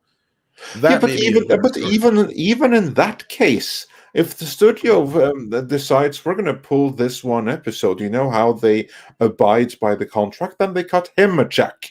Then all is good and well. They probably did it without his saying, and he probably came back and said, "You can't do that. This is my show. Here's our contract." Put exactly. the Gina. And you know what they do with that? If that was the case, and that could be the case, then they say, "Okay, yeah, you're right. We overstepped here. Here's a check. Now shut up." That's how you solve that. Well, they solved it either that way or said, "Okay, you're right. We'll run it," which is what they're doing. Yeah, but that way they lose more face by running the episode than by quietly and behind the scenes cutting him a check. Funnily enough, this all happens Gina's birthday happens. Drunk's store gets shut down. He starts a tea public store that gets shut down, but it gets brought back up, right? And then now this gets brought back up. I mean, there's a few things that are kind of happening that are kind of funny and funky. That are just kind of like, maybe there is a bit of a turn going on in Lucasfilm, because, I mean, I don't know. It's just weird that all of a sudden things have that this is back up. And I think Andre's onto something there. There was something else that happened this week that I'm trying to remember. But I'm thinking too that, it's union, since it is union, maybe maybe Gina's people went to them and saying, you got to pay me because I'm losing money because you're not airing it.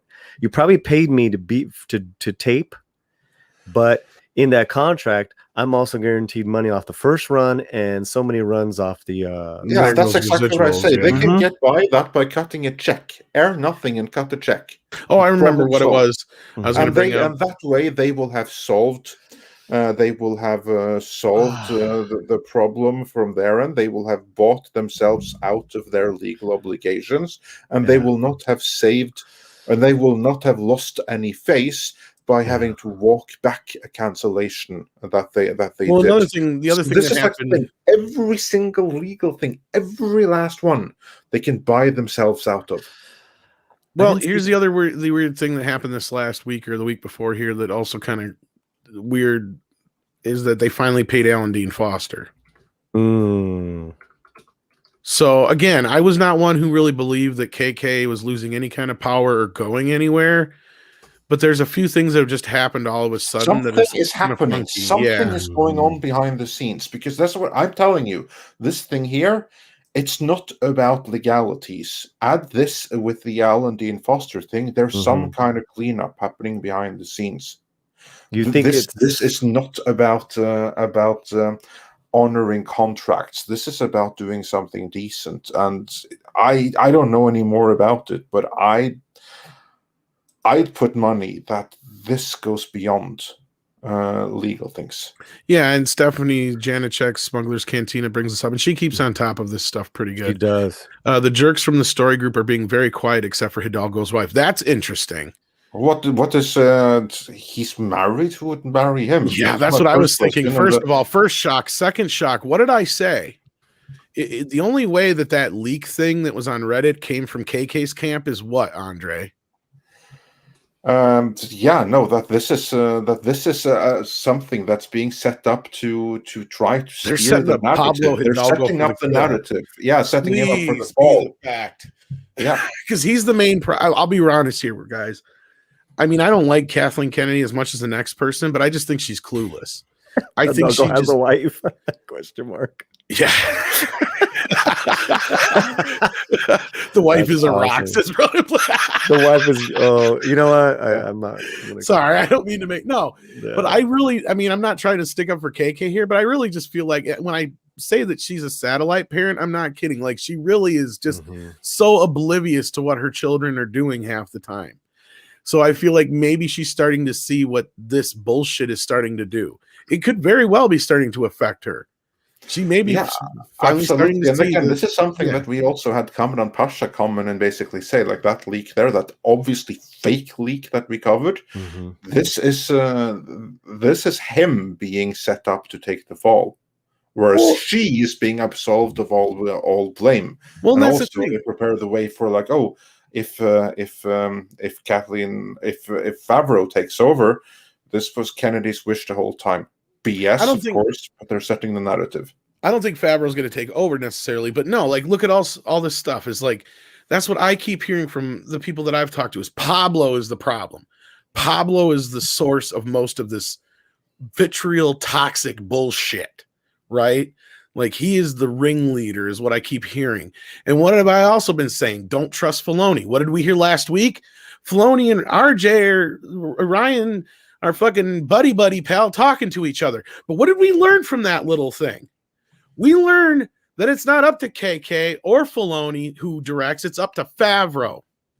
So again, I want to reiterate to those who have said to us before that we've been reporting bullshit. Like, yeah, he's got a little autonomy over there that she couldn't control. So she got pissed. So what did she do? She fucking made sure she got rid of Gina, because that's something she can do. And all the articles made sure to say that it went above Favreau. Remember that, but it did not go above Lucasfilm. Sorry, Andre. I just want to make that point. Absolutely. Yeah, no, it's and this being put back up to me is making that point, is that Disney did not make that fucking call. And they are probably pissed right now. I'm sure Chapek did not feel in a good position when he was asked in that conference about the whole Gina Carano, Pedro Pascal thing. He probably was not too happy about that. We reported that, and I guarantee you, we don't even have to report that. Just being somebody who's been in a position where they've been dressed down or put in a position where they've been asked a funky fucking question that they really don't know the answer to, and especially when you're not the one who did it. You know what I mean? Like, why is this on my plate? That's probably what he's fucking thinking. This shouldn't be my problem. Why is this even a thing? In that moment, I could see him thinking the wheels are turning like, I am so going to kick Kathleen Kennedy in the fucking ass right now, because that's where the next buck stops.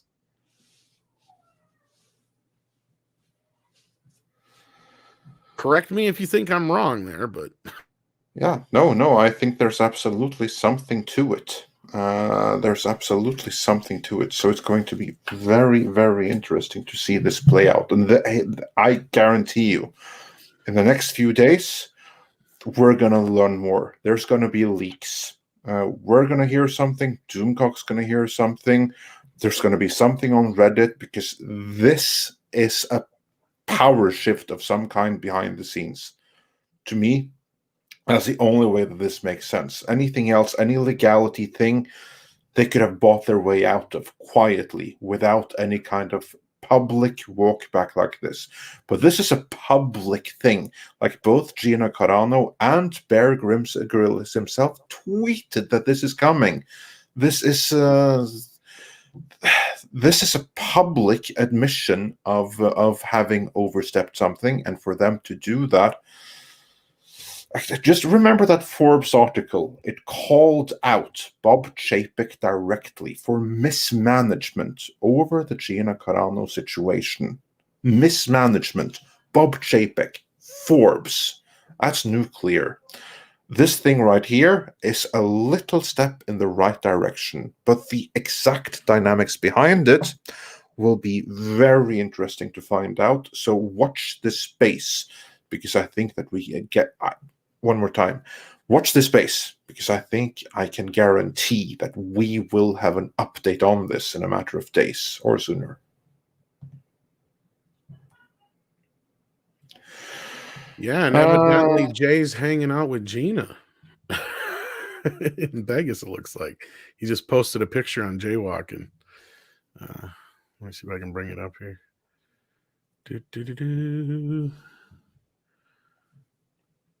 Boom, boom, boom. Wrong one. And that's why I go boom, because I'm about to boomer it. Yeah, be very careful when like screen sharing like that. Yeah, it can I easily know. go wrong. So. Well, I don't have porn up like Rob does. Yeah. Did I bring up the right one this time? There you go. Oh, yeah, no, that's the right one. That's the right one. Look at that. There you go. Yeah. I think he's hanging out in Vegas right now. So they look so good together. Yeah. But they're not married yet. Yeah, not yet.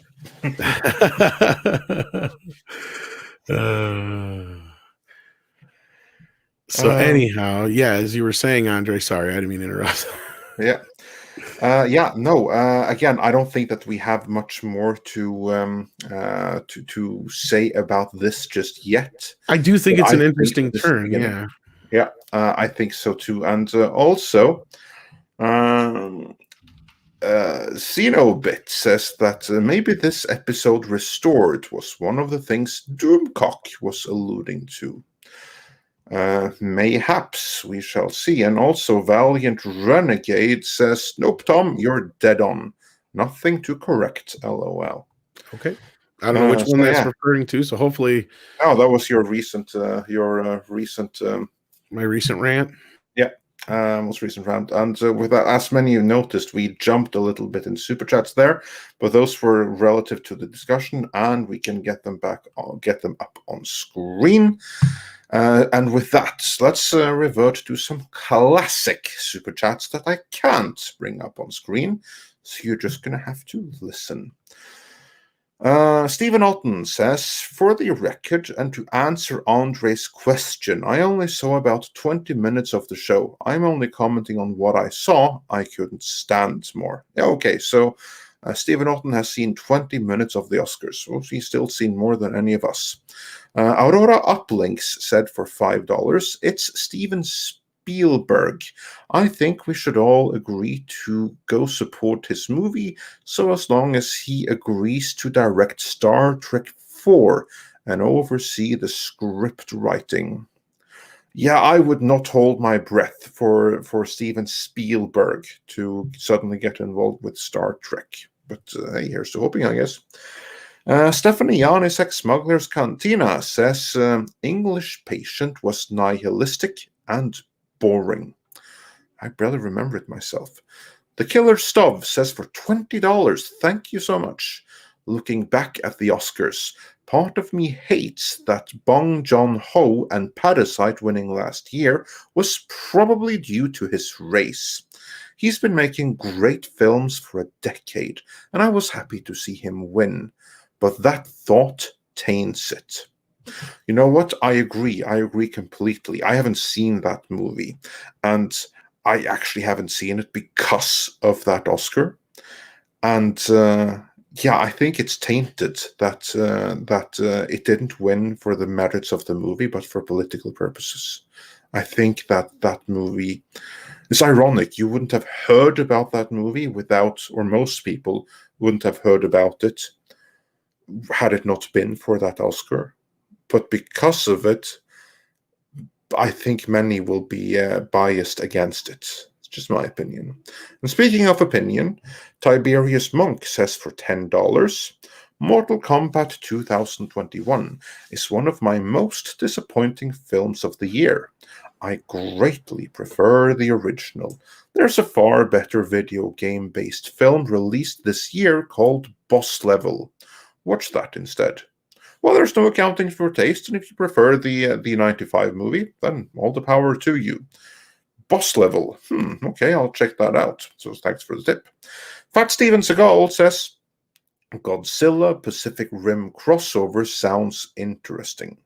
And Cesario JPN says, just because it's not woke, it doesn't excuse for the fact that Mortal Kombat movie doesn't feel like a Mortal Kombat movie based on the game lore. I don't know too much about the game lore beyond the first 3 games, but I was quite happy with how they did it. But hey, that's me, and opinions vary. Dark Shadow 308 says, the only good fighting game movie was Street Fighter Assassin's Fist. It was first and foremost a good quality movie, despite being basically a fan film. Yes, I can't recommend Street Fighter Assassin's Fist enough. That's one of the greatest video game movies ever made. It's fantastic. Master Clockwork says, I'm done with cinematic universes. Can I please just get a good standalone film? The very fact Get want to do your Mortal Kombat is a turnoff. Yeah, okay, so he doesn't want a Mortal Kombat cinematic universe, and that's fair. Personally, I can't wait for it, but that's me. 5590ERS wonders, more fun bad movie to watch, Mortal Kombat 95 or Street Fighter 94? Tom, which is more fun to watch, Mortal Kombat or Street Fighter, the movie? Oh, Mortal Kombat's the better film, but Street Fighter is clearly the bigger train wreck. I mean, it's a movie to lose, if I can plug a show. It's a movie to lose friends by, isn't it, Paulie? It so is. But it does have a great cast. It's just a horrible film. Paulie, which is more fun to you, the original Mortal Kombat or the original Street Fighter? Oh, Mortal Kombat. Yeah, the original Mortal Kombat. Yeah, I remember that I had more fun watching Street Fighter, maybe because I saw it in theaters. But on the hold up right now, I think I'm going to go with Mortal Kombat, that I enjoy that one more than Street Fighter, including just having more fun with it. Then Aurora Uplink says the influencers in control don't even value good acting or creativity in film scripts. It's all about pain and experiences, not about entertainment now. And Xenobit says for $5, I think the first time I saw people at the Oscars getting political was Michael Moore back in 2003. He was the one that wanted Oscars to be about issues. Well, he wasn't the only one, but yeah, that would have been a big one. And Etienne Falardeau says for $5 Canadian, French Canadians are strangely overrepresented in the Oscars, and if one group was oppressed in North America, it is us. And I would say that Brando giving up his Oscar and letting the Native American, that was pretty political back in the 70s. Yeah. That was a big but moment. see, that was met with mostly jeers and not saying it's correctly met with jeers, but it was. And then at the time, it was also like crucified in the press as well. So like again, like a lot of those things back in the day when they were done, they were generally frowned upon, even if something like, it was like, because it was like, look, Marlon Brando, we get your point, but tonight's not the night to make that point. He was, though, doing exactly what they do now. Like Marlon Brando was one of the original SJW fucking virtue signalers, where he'd go out there and he'd do shit like that. And it was just to kind of get his name out there in that way, in that controversial sense. And yeah, he was using his platform. I get what he was doing. But in the end, I would love to see if he really had any impact positively on what his whole message was in the end. I don't know if it really did. As opposed to now, if he would have went out and made like a documentary about the plight of the Native American, would have probably been received in a much different light. I think he helped actually.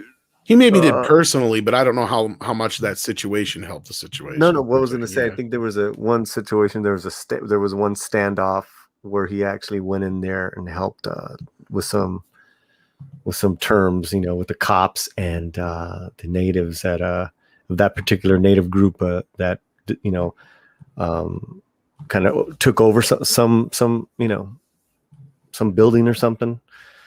And I vaguely remember that. Yeah. But again, that's him personally getting involved, which, okay, fine. Great. Right. But again, like I say, I would love if somebody knows out there to point me to some kind of literature or something on that whole situation, if that really did help much, or if it just kind of made things worse overall, because I don't think it helped him at all personally, because that's where he really got kind of started looked upon as like the nut bar. Was it Alcatraz or was it Wounded Knee? Because they retook it like the anniversary, the American. I want to. Wounded Knee is the one that sticks out to me, but maybe it was Alcatraz. I don't know. Well, both were taken over by the American Indian movement. Maybe he had something to do with both. That's very possible. And movie trivia. Russell Means, who started America, one of the guys who started American Indian movement, was also the dad, the last of the Mohicans with Daniel Day-Lewis. Yeah. Well, just again, if anybody, and I know some are who are listening in Hollywood, look, you really want a virtue signal, you really want to make a difference, go make a documentary about it, make a movie about it. Don't put it into other movies. Don't make a fucking grandstanding speech on one of the biggest nights of circle jerks of all time. That's not the way to do it. That's my point. You're going to get a lot more attention making a movie about it than you are doing that. And that's what pisses me off also when you hear like Leslie Headland going, I want a black writer to tell the black story in Star Wars, blah, blah, blah, blah, blah. It's like, well, if you find a good black writer who likes Star Wars and can tell a good story in Star Wars, that's great. But you know what? There's a dozen or better black writers, I can tell you right now, that I know personally, they've got scripts they've been sitting on for years that are from the black perspective, telling the story of black characters and all that kind of stuff, but they're ignored because it doesn't have a fucking superhero in it. How about if she just gives up her whole Disney deal to that black writer? It might just happen. Why don't you just do that? Why don't they all do that? Why don't they all put their money where their mouth is and give up all their multi-million-dollar deals, to those causes that they're so in love with? I don't see any of them doing that. Well, even some of the guys that are kind of blowhards still to this day, at least they would get out there and look at like, okay, Sean Penn and stuff like today, he's a nut job, right? But at least like back in the day when he would do certain things, he'd make a movie like Milk when he would go out there and talk about shit. At least it made sense. Well, I mean, Martin Sheen, Eddie Olmos, they've been part of certain causes for decades, and they don't make you don't hear them every once in a while. You might hear them, getting arrested for this, arrested for that, but they're on, they believe in their causes. I know firsthand that Martin Sheen, anonymously, back in the day, I don't know now, but for a long time, he would wash dishes at the Santa Monica homeless shelters. That's just what he did, and with no press. To me, that's real virtue there. That's what I'm saying. I'm, like you just like when, even though you hear about it after the fact, because the press wasn't there waiting to get 100 photos, like, when Captain Marvel shows up to the children's hospital. On the other hand, Johnny Depp will sneak off the set and show up in full costume and regalia and not tell anybody. Yep, he sure will. He still does that. Yeah, and that's my point, is you have two different worlds there. Is you have those who are out there trying to show their virtue signaling, and those who are secretly just doing the good stuff that they don't, broadcast it. Yeah, and I know that Martin was a big Cesar Chavez supporter, and was really active. Well, his real last name is Estevez. Let's not forget that. Yeah. There's that, and and I know, yeah, and you're right. It's refresh. Those are always refreshing. You wish the news would cover that in a non-sensational means, so you can show, that there are a lot of good people that are doing good work. Yeah. I know Eddie Olmos does a lot of stuff, man. And I loved Martin Sheen in the new Mighty Ducks show. Nobody gets that joke. Anyway, moving on. Emilio. That's Emilio, his son. I know, but he looks just like his dad now. He does. His dad. Hey, Andre, I have a question for you. Did you guys see that movie with him and Emilio where they do the Camino Real? I don't know which movie you're referring to, so I haven't seen it. It's called The Way, and basically Martin retraces Emilio's steps. Emilio does the Camino Real, in Europe to Spain. Oh, I kind of vaguely remember that now. It's a good really good little film, and I don't want to spoil it. I do highly recommend it because it's a good family film, and it's also tragic, but it was very well done. I think Emilio directed it, and Martin was the lead. A couple years ago. Yeah, I don't remember that one. Yeah, I'm sure it's available, but I'm not familiar with it. Yeah, and I say that just because Camino Real is a very dangerous trek that Catholics do, every year. Yeah. Not that you're Catholic, but I'm just saying because of the Spanish, your Spanish connection. Yeah. Well, I'm not. I'm familiar with the trek, not familiar with the movie. But yeah, I'll be sure to check that out. But let's move on with some super chats because I believe we still have some. Next one is from Aurora Uplinks, who says, "I have a clever idea for a movie, loosely based on a history documentary on Jack Lemmon, and show him in his day just being an amazing person and fun." Yeah, I'd watch a Jack Lemmon documentary. Stephen Alton says, "I didn't see the show. How is someone who burns people..." Okay, yeah, basically. Stephen Alton says he didn't see the show, evidently, Falcon and the Winter Soldier, and he wonders, how is someone who burns people alive and threatens the lives of children because she wants free stuff, not a terrorist? Well, I haven't seen the show either, and I won't. But from the description, she totally is.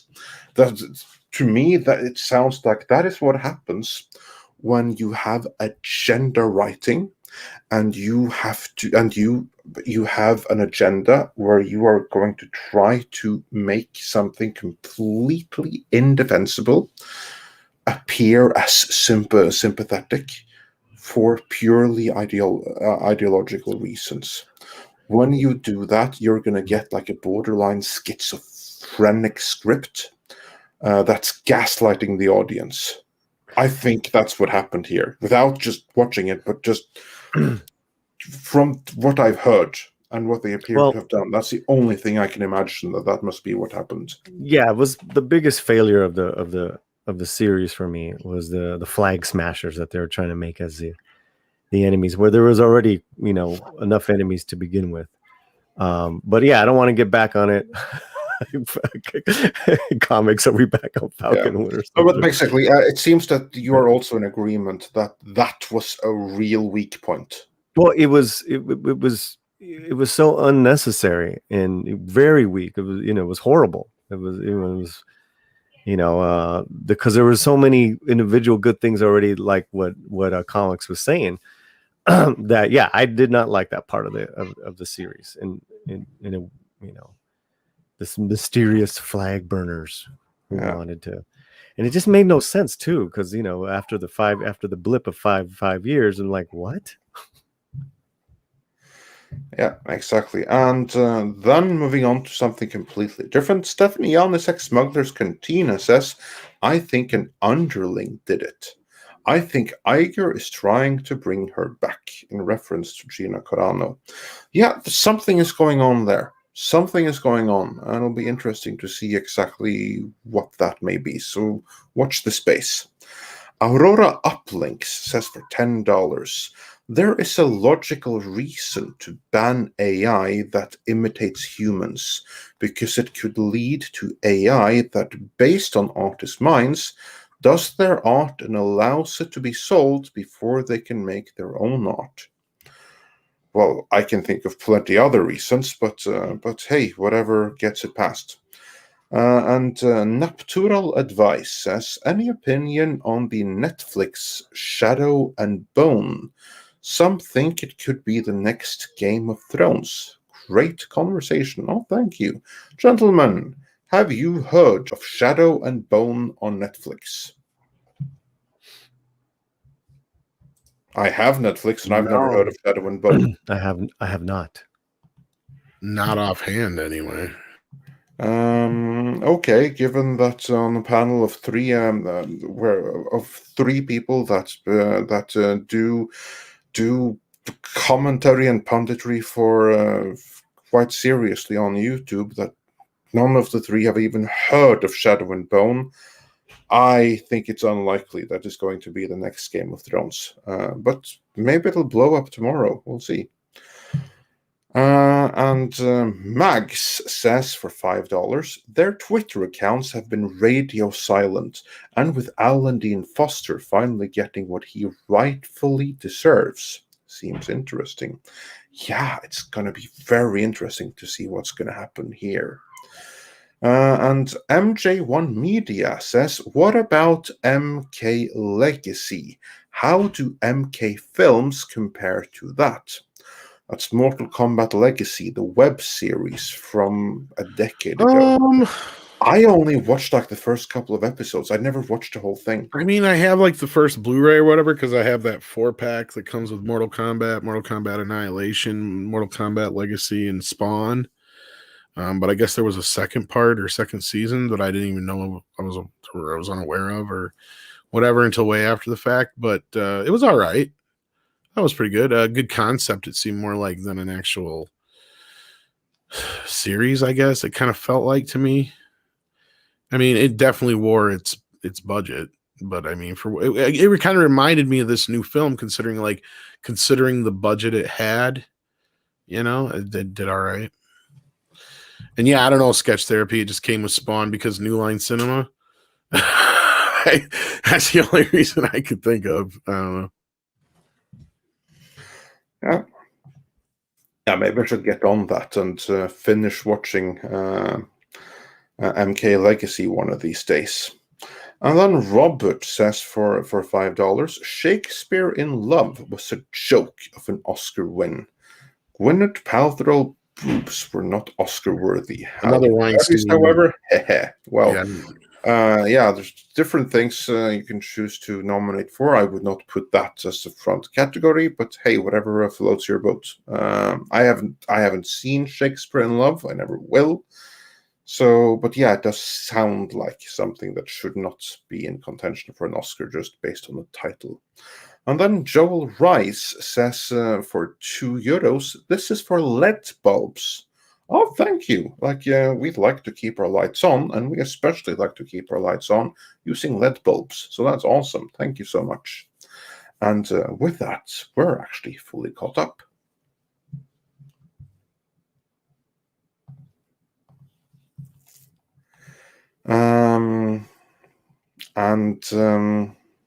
Yeah, so Tom, do we have anything else? We got a new member in SHS Rebels. Outside of a new member? No, not offhand. And did we get this as well, the Xenobit? Hey guys, I got a split.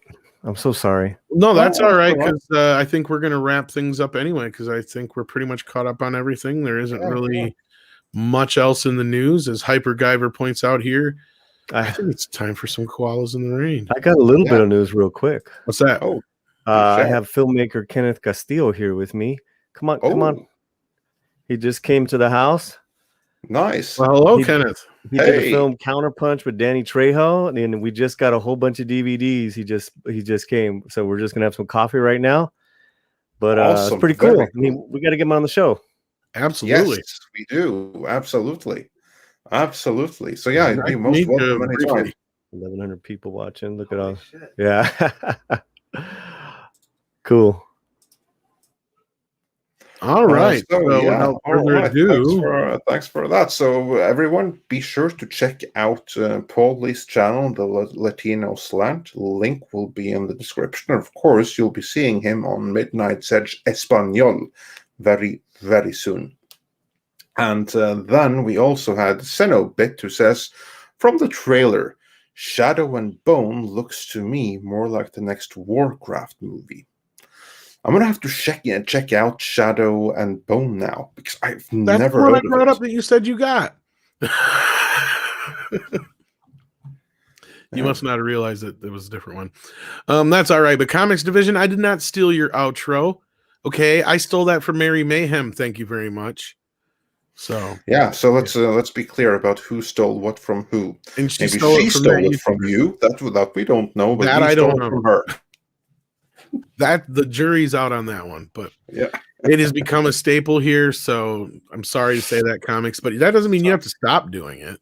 Yeah, no, of course. It's just that we're going to do it too, regardless of who did it first. It's ours now. So, yeah. Oh, see, he says she stole it from that, but see, I don't know. Yeah, we don't know. We stole it from her. And when I buy stolen goods, I don't ask where they come from. Yeah, so yeah, and if it was stolen from you in the first place, well, kudos for great ideas, I guess. But, all right. Well, with that, we're gonna say good night because Paulie has to go as well, and so do we. Take care, everybody. It's time for Koalas in the Rain, and Sideways. He's gonna show the Blu-ray or DVD. There you go. So this is Sideways, Drive-By Chronicles, and then we're gonna give away a couple. We'll do it on the Espanol site as well. Counterpunch with Danny Trejo. Look at all these goodies he just dropped off. Oh, nice. Very nice. Woo! Very cool, man. That's cool. See, these are the filmmakers we wanna support. Absolutely. All right. So check into the Latino Slant for the giveaway of those, and I'm sure you'll get all the details there. So let's get well real fast. I'm sorry. We're gonna save these for next week. Cinco de Mayo for the Midnight's Edge Espanol kickoff. Yes. That's gonna be awesome. Good. So let's do it. Koalas in the rain. Koalas in the rain. No fucks given. Koalas in the rain.